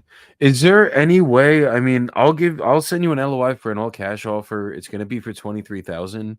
But is there any way that like we can get on a call of me, you, and the actual owner and just help like go over the owner finance with them and just present it to them. And like I'll let them tell me to go fuck myself instead of you to make it more feasible for you, obviously. But like worst case, that's the only thing they're gonna say is absolutely not. Like we just never I've dealt with people that are extremely difficult, but when I make the money make sense for them, then they usually will be open to it if that is the best option for them. But the goal is to see if that even is. And that's what I'm saying. Like, if we could, three of us get on a call, doesn't have to be the second, but if we could do that, I can. What is your name? Joseph, What brokerage are you with? I'm not a realtor. my name's Joseph Bibbo. I'm an investor. I don't even know who I was talking to. You just kind of went up when we first started talking. I was like, right now I'm just thinking, like, I don't even know who you are. You're like, hold on a second. No, I'm sorry. That's because you were calling me back, and I'm like, hold on a second. Yeah, I appreciate the phone call, but I'm telling you right now, these are not these. And this is not going to fly. Like they wouldn't get on. They wouldn't even get on the call with me. They wouldn't even give us a time of day right now, to be honest with you. Could we right ask? now, like I said, like I was telling you, they're just basically, they're just trying to, sell it and get rid of it. If they can't, they're just gonna end up doing something with it later down the line. And that's where we're at with these clients. I've tried several things. I've tried to get the property rezoned for them.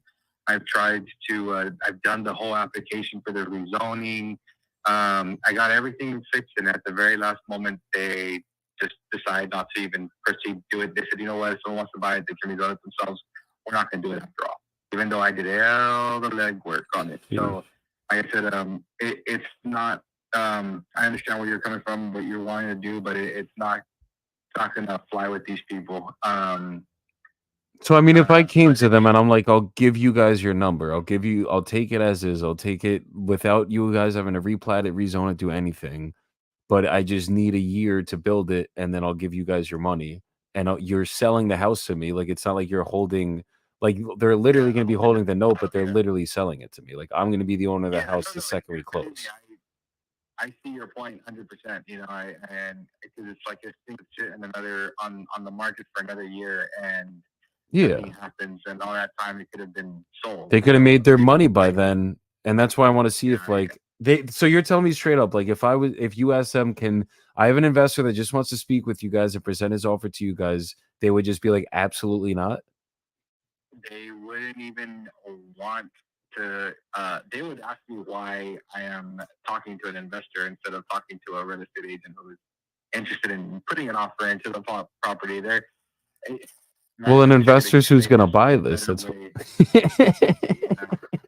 I wish I could explain this better to you.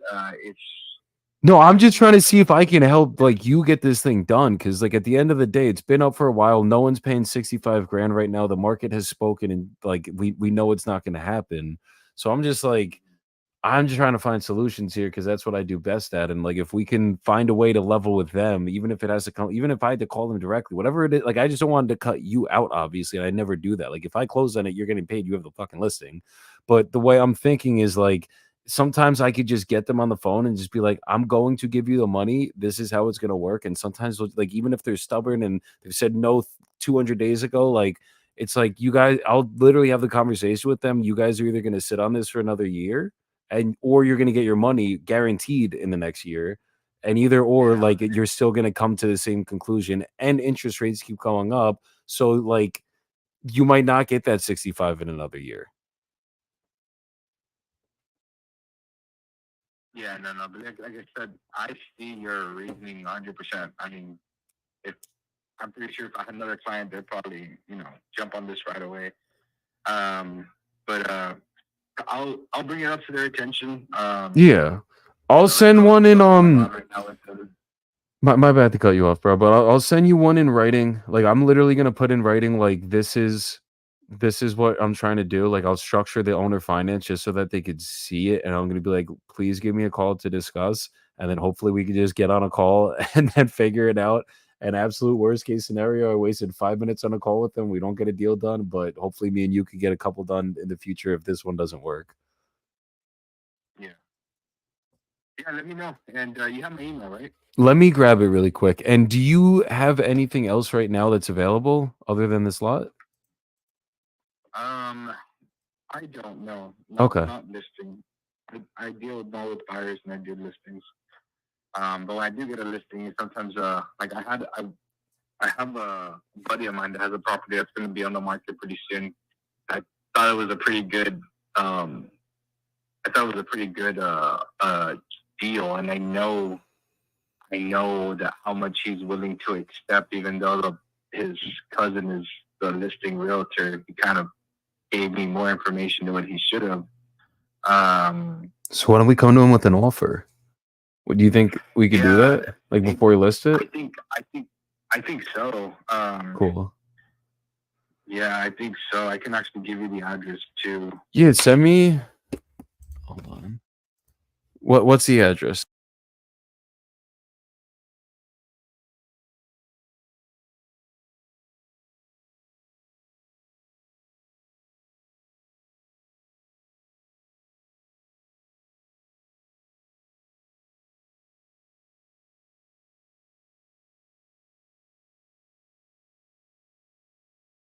And what town is that in? San Antonio. Cool.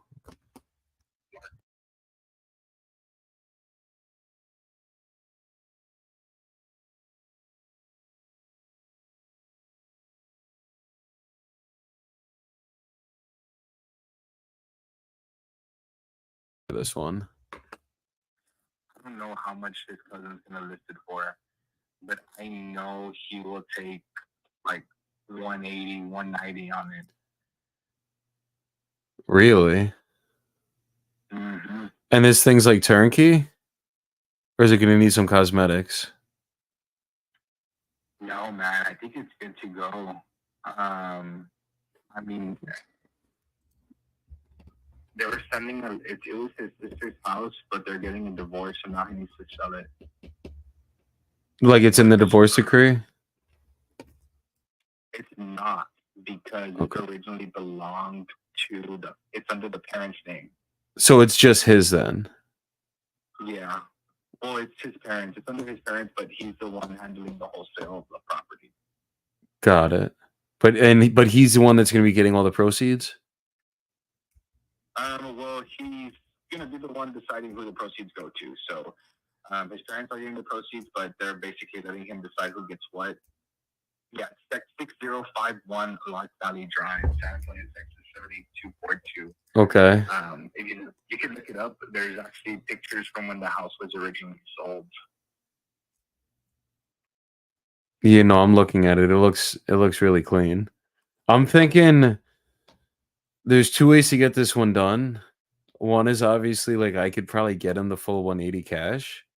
But what I'm really thinking is I can make his I could probably get them a lot more with either is there a mortgage on this one or it's free and clear? There is a mortgage on it under the parents. Okay. So that might be like a subject to type of thing. But what I'm thinking is, I mean, cash, I probably could be at 180 or close to it. I obviously got to dig a little deeper into the comps, but just on the surface, I'm pretty close to that number. If depending on how big the mortgage is, I could maybe even give them more money than the 180, and then it would just be like owner finance or subject to kind of thing. But it just all depends on what they're going to be doing with the money, if that makes sense for them. Like if they're going to just be. I know there is a mortgage, and I think I want to say the mortgage is $20,000. I know that for a fact. And the proceeds of the home, I know he told me he wanted to give it to his parents to pay off their main property, their primary residence. Okay. Because sometimes what we could do is we could structure payments to go directly to paying off that property, so we could give them more money, and then it would still achieve the same goal, if that makes sense. Mm-hmm. I think the mortgage is around 133 right now. It could be a little off, but was FHA 4.5? I just know it's over 120. I'm not too sure of the exact mortgage. Yeah, I think they took it out for. No, I just have a software we could find just public record data that just shows estimates of where the mortgage is at usually. Oh yeah, yes. So on this one, I mean, let me double check the numbers. I probably could be 180 all cash, or just depending on the mortgage, if we could get the mortgage info, like the actual mortgage statements, I could structure something for them to just let them see what it would look like to get them more money, and then it would just be over time. Because with these new builds, we're getting a lot of deals done that way, where it's like a situation where they're selling it, but it was just built or they just purchased it, so there's not too much equity there, but we could still capture some of their equity by giving it to them over time, if that makes sense. I get Yeah. So let me I'm gonna send you over the LOIs. Text me your email, or do you want to just say your email really quick, brother? Yeah, of course.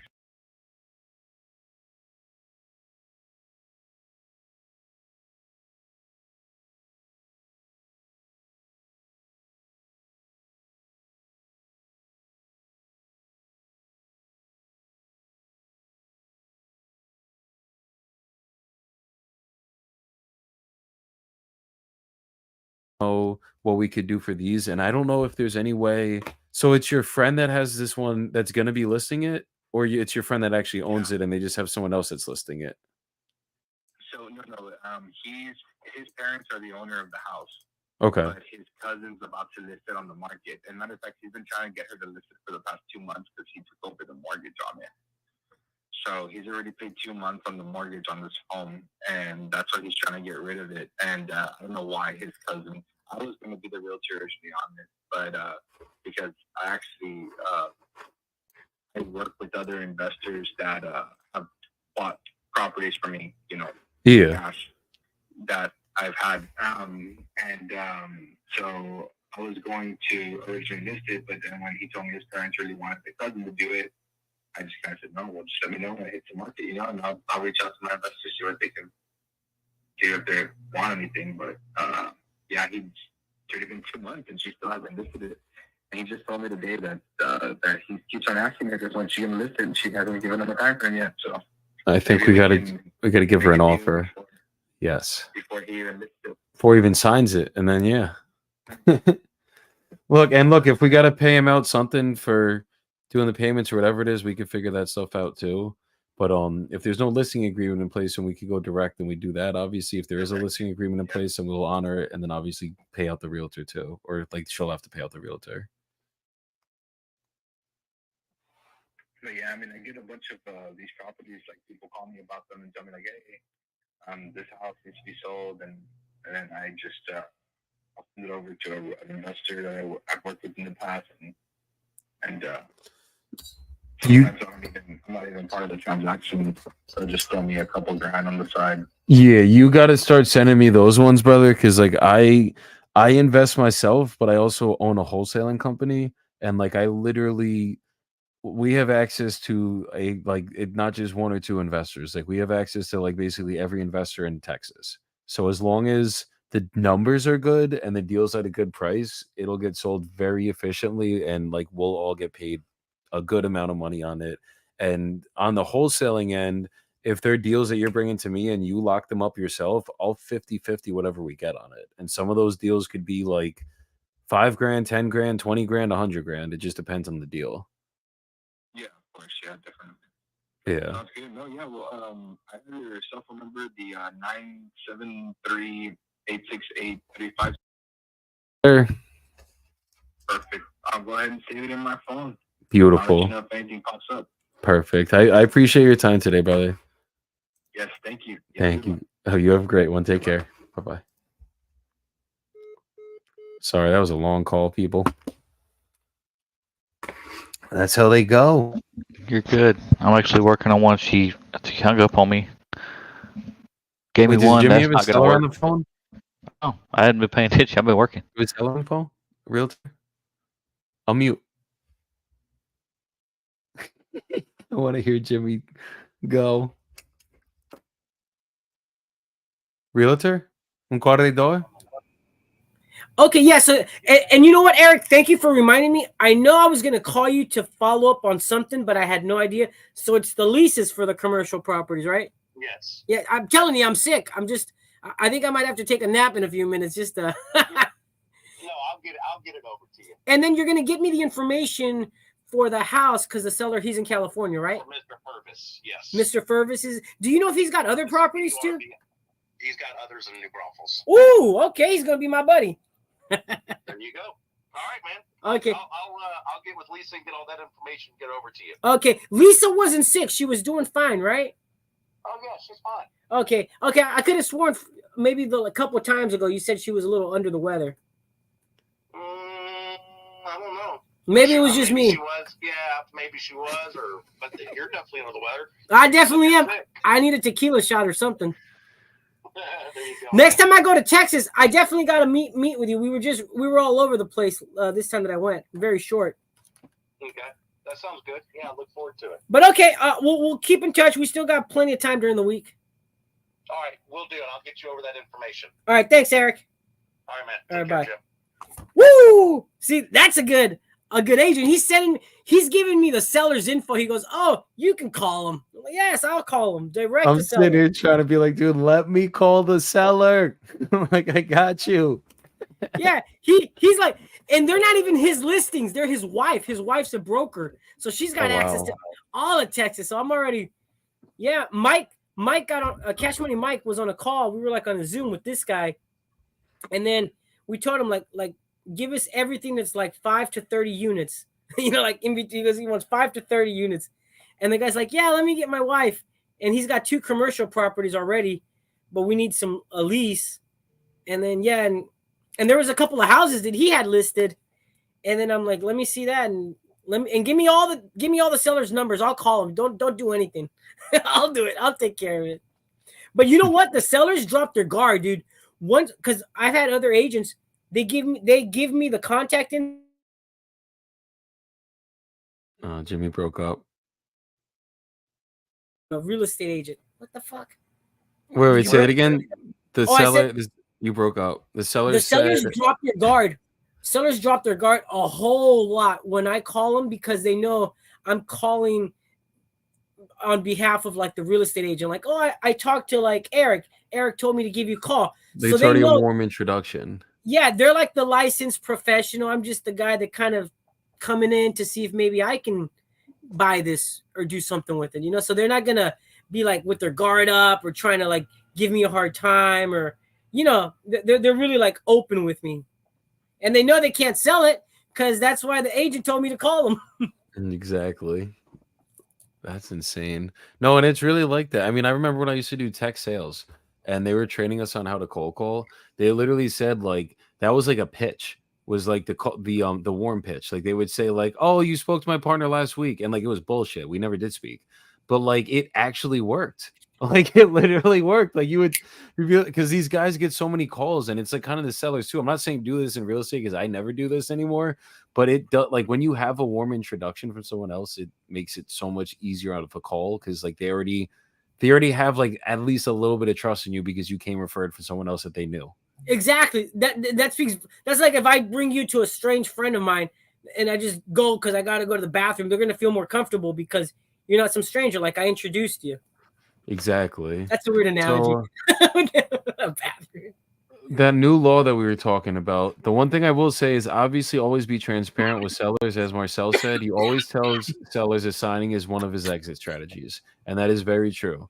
If they ever ask about wholesaling or they ever bring it up, like, yes, I do wholesale. This is exactly what I do. I invest, I wholesale. We're going to explore every exit strategy to make sure we get your property closed on the time we said we were going to get it closed. That's the most important goal for us. It's not about putting a deposit up. It's not about doing this and doing that. It's about closing the deal and getting you your money. That's what it is. And Patty out of Jersey, well, technically New York, but out of Jersey because she lives Patty. there now. She doesn't like it when you call it Patty, but right now she's kind of on mute, so we can say Patty. I know, Patricia. I'm sorry. Patty. But she said to Jim, she's going to strangle y'all for not telling her we were coming in here. Oh, I was literally Patty. talking to Patty in the thing before, but I had to rush out because I had another meeting. She doesn't like Pat. That's what it is. I knew she liked Patty. Oh, Pat. Okay. Hey, Pat. Like, I've been calling her Patty for the last month, and she hasn't said anything. And I know she would, so I'm like, come on. She can strangle you for not telling her to hop on and support, and she should drop kick you. Oh, Patty, we're only like 40 minutes. I'm scared.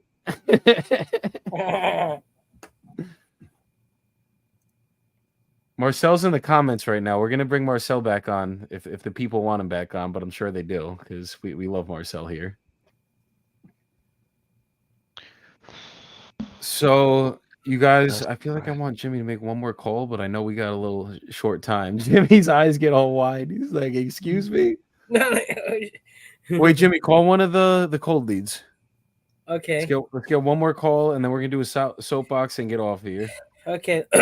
Let me call. Marcel, the people are asking for you. You say ass or asking? Asking for him. Love sir. it. Okay, my bad. Not on the Discord.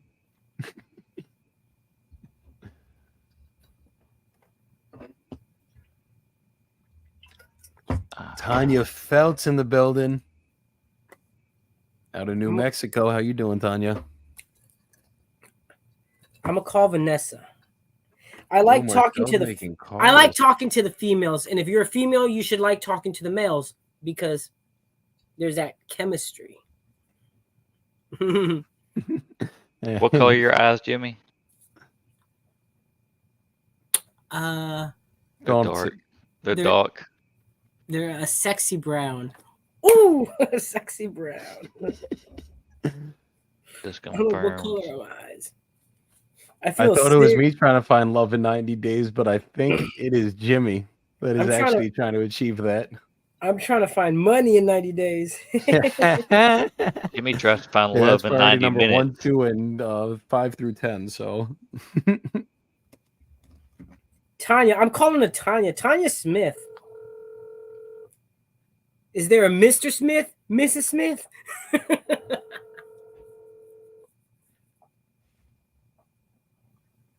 Your call has been forwarded to an automated voice messaging system. 210-827-74113 is not available.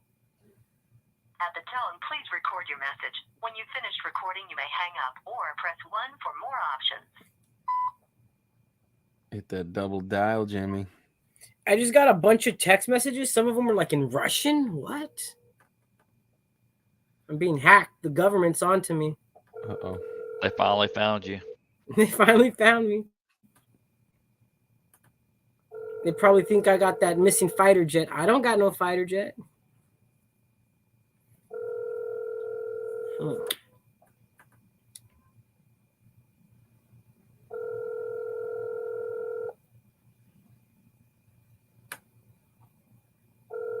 call has been forwarded to an automated voice messaging system. 210-827-7. No, I'll call her back from my other number.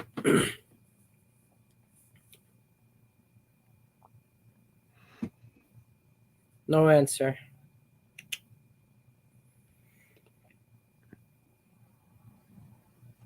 Wait, really quick, while Jimmy's calling, Jimmy, keep calling while I say this thought. Patricia just texted me to slow down when I talk. Oh, she always takes care of me. She does. I love Patricia. Jimmy talks fast when he gets excited, but I think I do the same fucking thing, so I can't even talk. Patricia keeps me in check. Patricia always she'll call me later. She goes, Jim, don't do that. Jim, do this. So anyone that wasn't able to make it to Wholesale Live, and anyone that isn't able to make it to, let's say, just any event you guys find, right? Like networking events, big wholesaling events, any of the shit that is going to bring you guys value, there's no excuse to not come unless you genuinely have some crazy shit going on in your life that you couldn't come. Marcel, let me bring up his chat really quick. Marcel came in from Panama to go to Wholesaling Live. Like, he doesn't even live in the United States and flew out just for that weekend. So there's no excuses. And it was on a spur of the moment. We all bought tickets like on a Friday. Remember? We're like, yeah, we were like, we're coming. Like, yeah, we weren't even sure if we were going. We're like, okay, we're coming. I was like, no, we are going. I'm like, there's too much value in that room for us not to go to. And we went.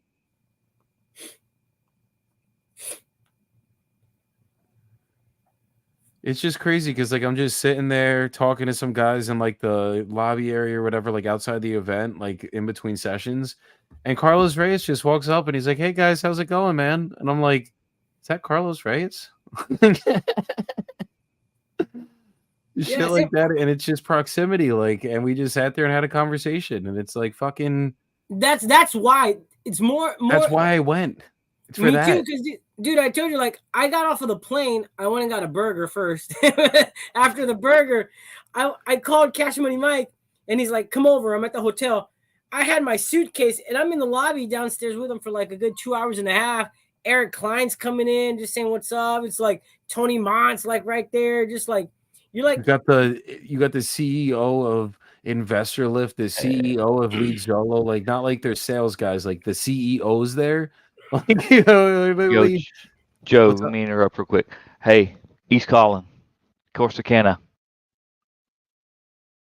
Corsicana? Get it locked in. Okay. I got her on the phone. She said the seller came back. She said, "Look, I have to net 40 G's." We were at 35. I know we went over it. Was 40. I was We're at paying 45. and we're paying lawyer fees on, or not lawyer fees. We're paying we told her I paid the 3%. So 40 we can still work. Am I wrong?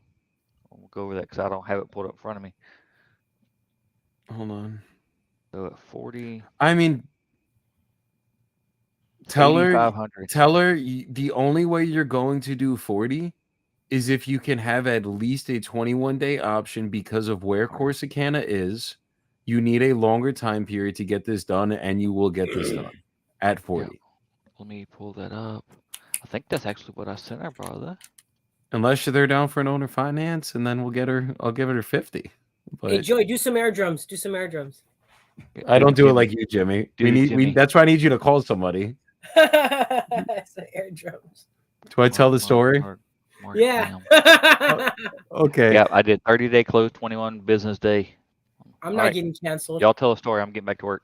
I'm not getting shadow banned. No, well, I mean, I hope I don't from this one, but I'm going to say it in the nicest way possible. So, Jimmy, keep calling so we get this call up because we only got like 20 more minutes. But while we're telling this story, so me and Jimmy have been in the AW community. Jim's been in since I got in the call or like in the community. I want to say I signed up like back in May. So when I signed up, like, first of all, the first call I ever heard, because we do group dials 3 times a week right now, the first person I ever heard call was Jim Hernandez. And I'm sitting there and I'm like, who the fuck is this kid? Like, he's literally just talking to the seller, just being Jim. Like, you guys will see it once he finally gets somebody on the call. But like, he just has this charisma to him and this energy to him that like you literally can't match. And he talks. So like on this call, like the first time I ever heard, he's just talking. And I'm just like, just going circles around this person. And I'm like, holy shit. I don't even think he got a contract on that one, but I've seen him get contracts on calls like that. And I'm just like, wow, this shit fucking works. So we've been in this Discord now. We have a Discord between all of our people. And we're in there every single day working. And anytime Jimmy gets like good news or like just anything, like he'll just be like, woo! And then he'll just air drums. Do it, Jimmy? Air drums. But like he will be muted in there. And like you'll just be sitting in there and literally just see out of nowhere Jimmy just like. So I'm sitting there like, does this kid have something wrong with him? Like I didn't know what it was. I'm like, what's going on here? So one day Jimmy literally like does it, and I finally am just like, "I'd fuck it." I'm calling him out. Like, what is this? And I'm like, Jimmy, like, why do you keep doing the air drums? Is everything okay? Oh no, I was like, why do you keep doing that? Like, because I didn't know it was air drums. I just see him like literally just like, and then like he'll just be like, whoa, and I'm like, what is going on here? Like, so there's something going on in Jim's head. Long story short, he was doing the air drums, and that was it. Like, I thought he had problems or something, and there were no problems with him. That's just Jimmy. But hey, at least I finally asked. Jarod, unmute if you're locking that up.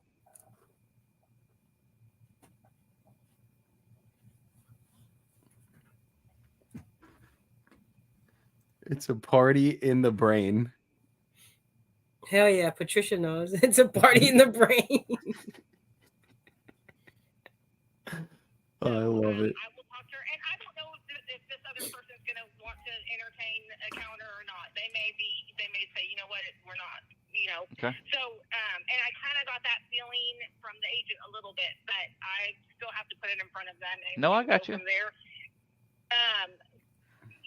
And then I'll talk to her once I have these conversations, and I'll get back to you as soon as I know something from her. I will get back to you. So hopefully this evening, depending on how these conversations go, and if not, tomorrow for sure. Okay, man. Yeah, I'm ready to go on it all. So yeah, if she'll do that, just call me back. I mean, you can send it later tonight, and we'll do the DocuSign and get rolling and get this under contract. We're moving tomorrow. All right, sounds good. I will keep in touch with you throughout the day and let you know what's going on. All right, man. Bye. There you go, Jarod. So what happened there? There's another offer? Yeah, so I knew she had a second offer. So basically, she had another offer and she had mine. Their offer was higher, mine was lower, but I was going to pay the 3% on the seller side.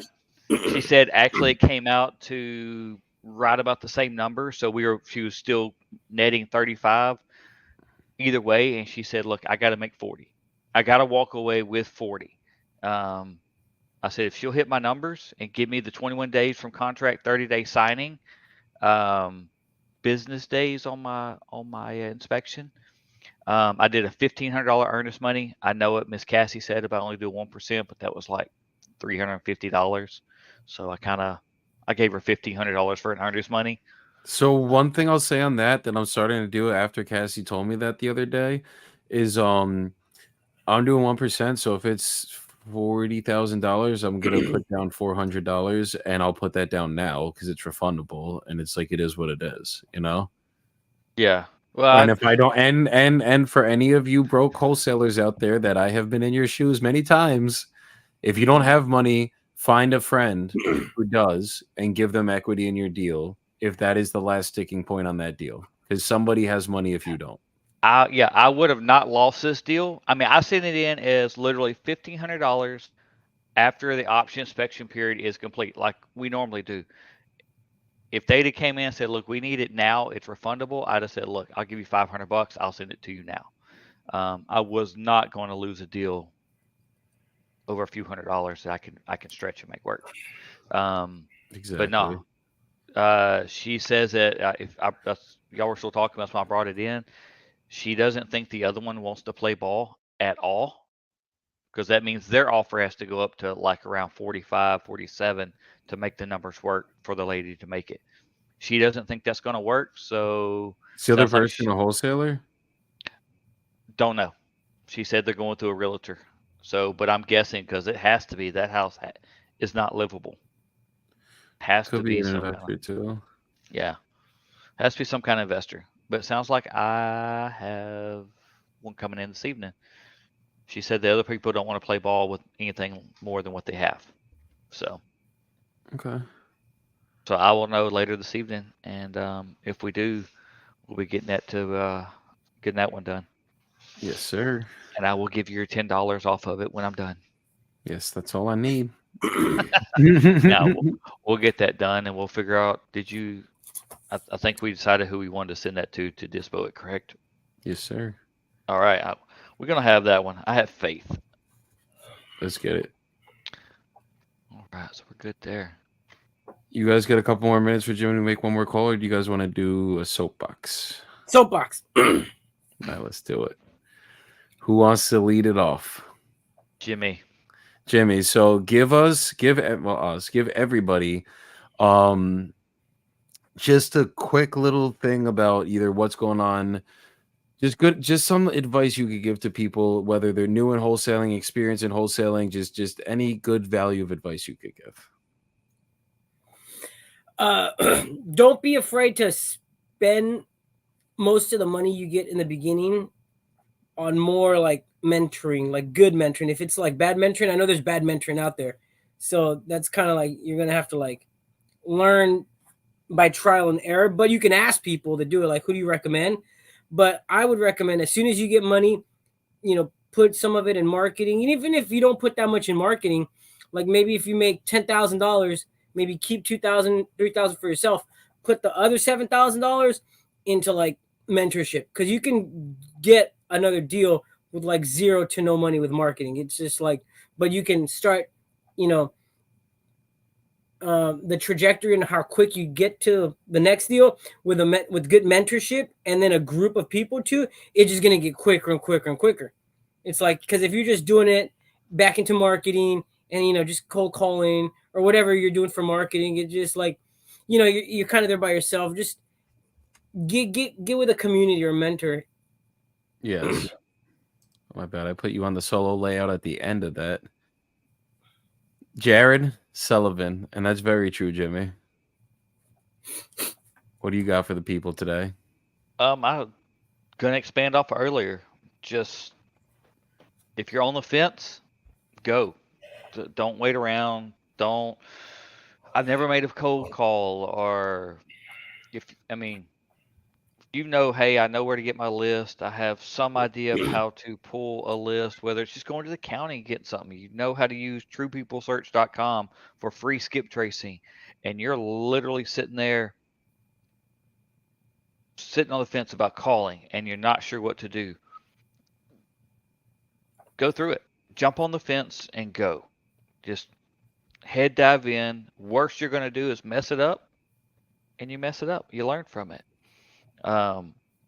Don't be afraid to ask questions to anybody. I don't care if it's somebody big name like Uncle Charles or Aaron or Quentin Flores, or somebody smaller like Joey or even me.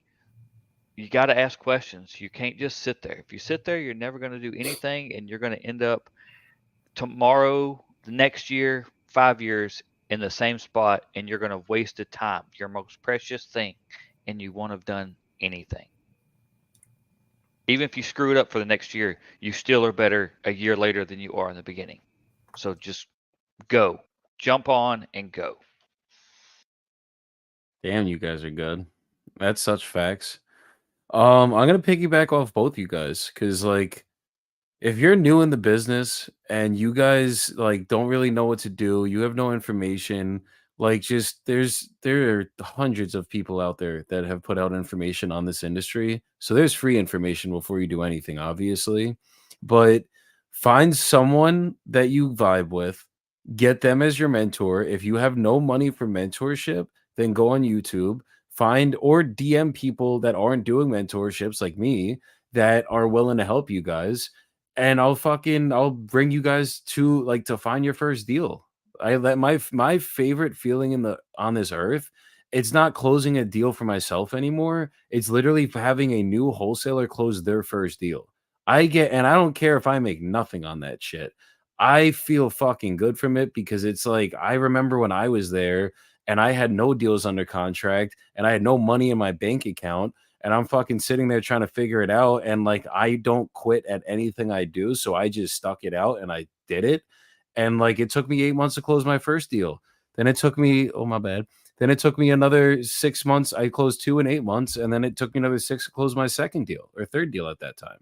So it's like, instead of being afraid to take the action, just take it. Like, just jump in if the pool's cold, jump in it and you'll get used to the water. It's that simple. Like, just don't worry about, oh my God, do I know everything? Oh my God, I don't have contracts. Oh my God, I don't have an LOI. I don't have a title company. I don't have this. I don't have that. Guess how I figured it out? I don't have anything. I literally had I had a dialer. I had a commission check. I literally closed from insurance before I was even in wholesaling, that I think I literally might have had 2 G's from. We bought a couple hundred, we pulled money together with like 5 or 6 of us at the time. And we bought a list of data, not knowing how to buy data, mind you. And then we skip trace that data, not knowing how to skip trace data, mind you. We just found the website REI Skip that we used. And then we called the data, and then we called it from a list. Like, we literally were sitting there on a phone, like I'm doing for you guys right now, calling cold data, like people that don't want to sell yet, or I don't know if they want to sell yet. And I was turning those into leads. And then from there, we got a dialer. And then we found out what that was. And then we started calling off a dialer. And it's like, I can give you guys the recipe to be successful, but you guys got to just want it bad enough and be willing to do it. And that's the most important part. And like, just make sure when you guys go do approach other people, like you're willing to take the action. Like, if I'm going to give you guys advice, I am an open fucking book with this business. I will give you every little thing I've ever learned in this thing. I will give you guys every little trick I've learned to get to maneuver in certain deals and figure out how to get paid on stuff that maybe we couldn't get paid on traditionally, whatever it is. I'll teach you guys that shit and help you guys that shit. But if you don't implement it, like, I don't want to help you guys on that end, because it's like you're not implementing it. And that's my most important part. Like, and some people might not like me for saying this, but it's like at the end of the day, like, when I do have time to give, I want to give it to the people that are willing to learn and actually do it. And it's like, it's not for me because I want to earn money back from it, but it's like, why am I going to put my time in teaching you guys? Like, it's taken me a lot of time to learn this shit, like a lot of fucking time and a lot of stress and a lot of hair going back, and a lot of fucking tears and all that shit.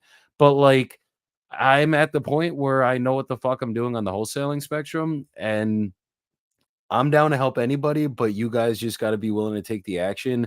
And I think that's kind of what Jarod said and kind of what Jim said. It's like, just do it. Like, you guys just got to take the action. And it's like, it's going to be fucking scary. It's going to be uncomfortable. I raised $210,000 that I did not have. I didn't have the amount of money if we lost that deposit that I was going to have to pay back to my investor. And I was fucking terrified. I lost nights and nights and nights of sleep. But guess what? We canceled the deal. It was a failure. We didn't close on it, but it wasn't a failure because I learned a lesson from it. And now I can underwrite commercial deals where in the past I wasn't able to do that shit.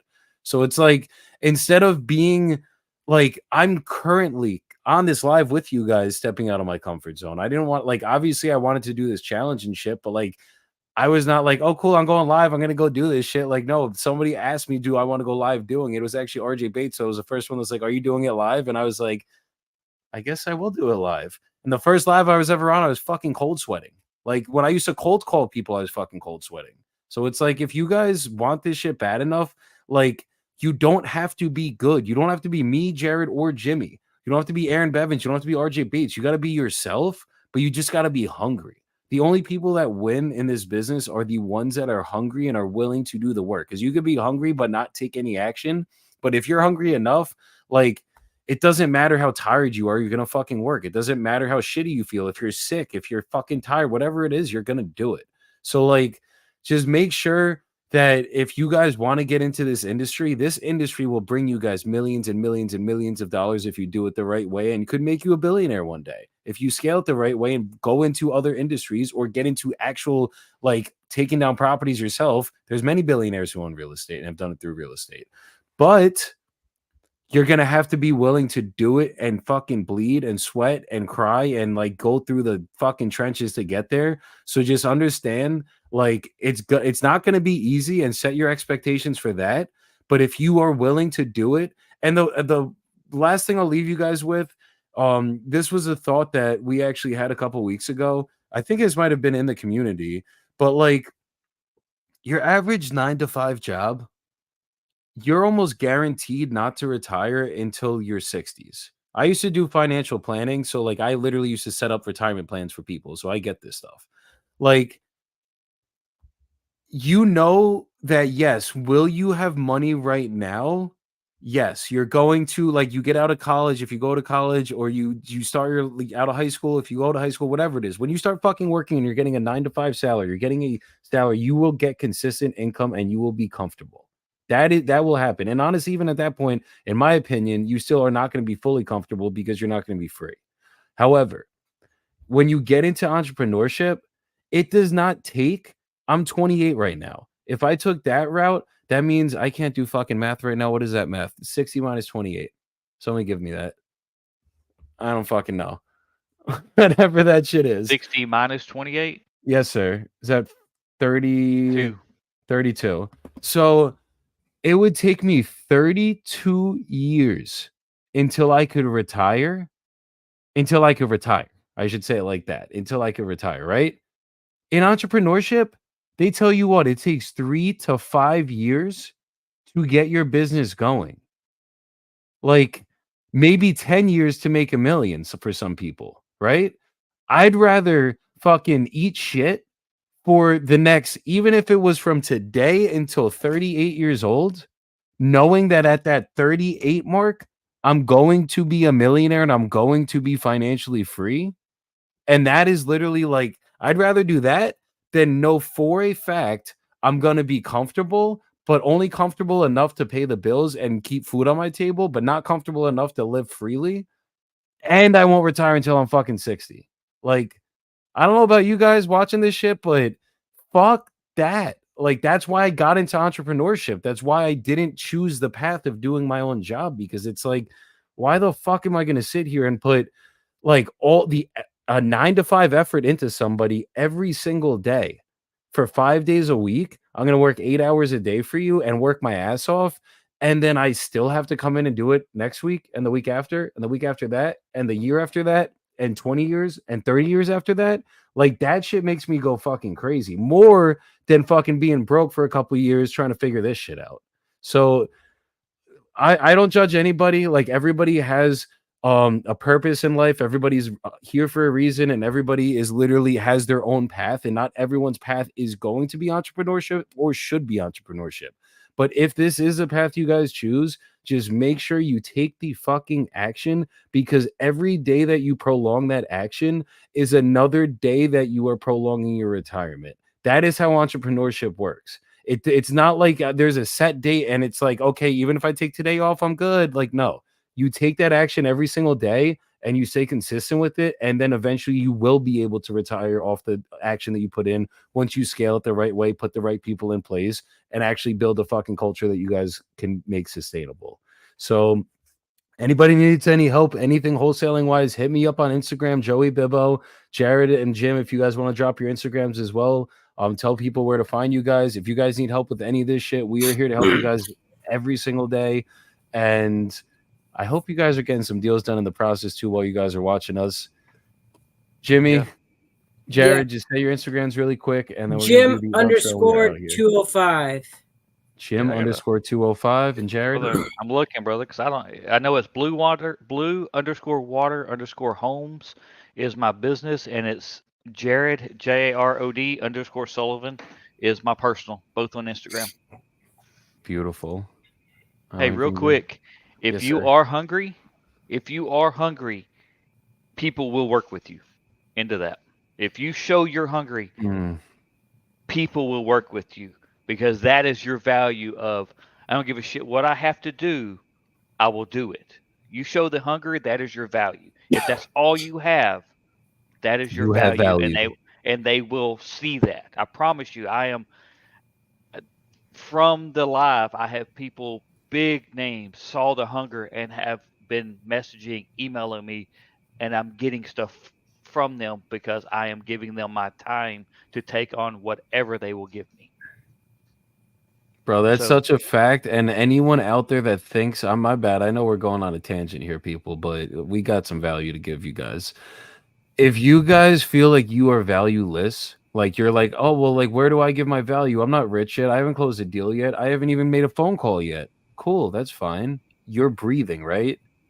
Like, your heart's pumping, you got value. That it's as simple as that. Like, if you're here and you can literally just do this, you have value now. So even if you think you are valueless, find somebody that is doing this shit and bring your value to them, and they will be willing to help you. Not every last person has the time to help you. That's like, it is what it is. Like, I'm only one human being. Jared's only one human being. Jim, Aaron, Q, Uncle Charles, any of the guys you guys get with are only one human being. So understand that part. But there's someone out there that is willing to give you guys that value and needs you to help them grow their shit.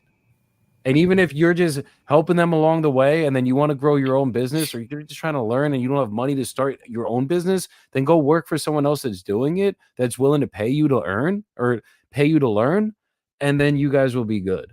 So just make sure, like, just understand everyone has value on this earth as long as you guys are here. So don't ever have that thought like, oh, I don't have any value to give or this and that. But no, just try to bring value to people when you go to the bigger people. Just understand that. And when I say that, I mean, like, don't go to them like, oh, can I like what is wholesaling? Can you explain that to me? Like, no, like, get into the weeds and then ask the questions. I think that's the best way to phrase it. Get into the weeds first. Like then you are going to be bringing them value because at least you've tried. It's like if I went to Aaron, right? And I'm like, yo, can I get this contract? Like, he's going to be like, did you try to find it yet? You know what I mean? Like, and that's like, if someone came to me with the same question, it's like, well, did you go online and like check in? If it's Texas, for example, do you go on Allison Tipton's website and find the sub 2 form? Like, if you've done that already and you can't find it or the website's not working or some shit, then you go ask the question. But make sure you at least try before you ask. Yep. You come in saying, hey, I've done this. Hey, this is the deal I have. I tried all this. I went to all these places. I'm lost. They're going to go, okay, well, you missed this, and this, but let's do this and go do this and go do this. And then they will work with you. If you just say, hey, I saw this house. How do I run the comps and how do I do this? They're going to go tell you to figure it out. Promise you. Go out there, screw it up. Or go to them and say, hey, I screwed this deal every 6 ways from Sunday. What did I do wrong? Comps. Yeah. But like, here's what I did. Here's everything I did. I ran the comps. This is what I was looking for. This is what I tried. I know I screwed it up. Can you show me how to fix this? They're going to go, yeah. At least you tried. And if you have it under contract and you're still working on it, even better. They will help you do the best they can to fix it. Whether it's me, Jimmy, Joey, Juan, Aaron, even the everybody at HBHS, Q, somebody, like I said, show that hungry and you will have people work with you. Absolutely. Yo, thank you guys for coming on here today. As I told everybody, we will be bringing on other guests going forward. So anybody that wants to get on here, hit me up. I'll see if we can make it work. And we definitely got some good people lined up in the next coming weeks too. So stay tuned for that. Tomorrow, it's going to be me and Quentin Flores. We will be live at 11 Central Time, 12 Eastern Time. And going forward, that is going to be the set time every single day. If I don't get on at 12 Eastern, you guys get on my fucking ass for that shit and make sure I'm getting on because I will be here. Hope everybody has a great rest of their day. Go lock up some deals and everybody go make some money. Let's get it. We made it, that's facts, ayy. We the greatest, that's facts, ayy. Prices raising, that's facts, ayy. That's right. But we paid it, that's facts, ayy. I did. They hate it, that's facts, ayy. Cause we changing, that's facts, ayy. We did. Can't blame them, that's facts, ayy. Cause we made it, that's facts, ayy. Cherry on top, that's a goat, yeah. Where you been, I wanna know, yeah. Greatest story ever told, yeah. Greatest story ever told, yeah. I know you wanna look up for this. Baby, let me turn you up a bit. You said you made it through hell and back. Give me the scoop, baby, tell the facts. Don't be shy.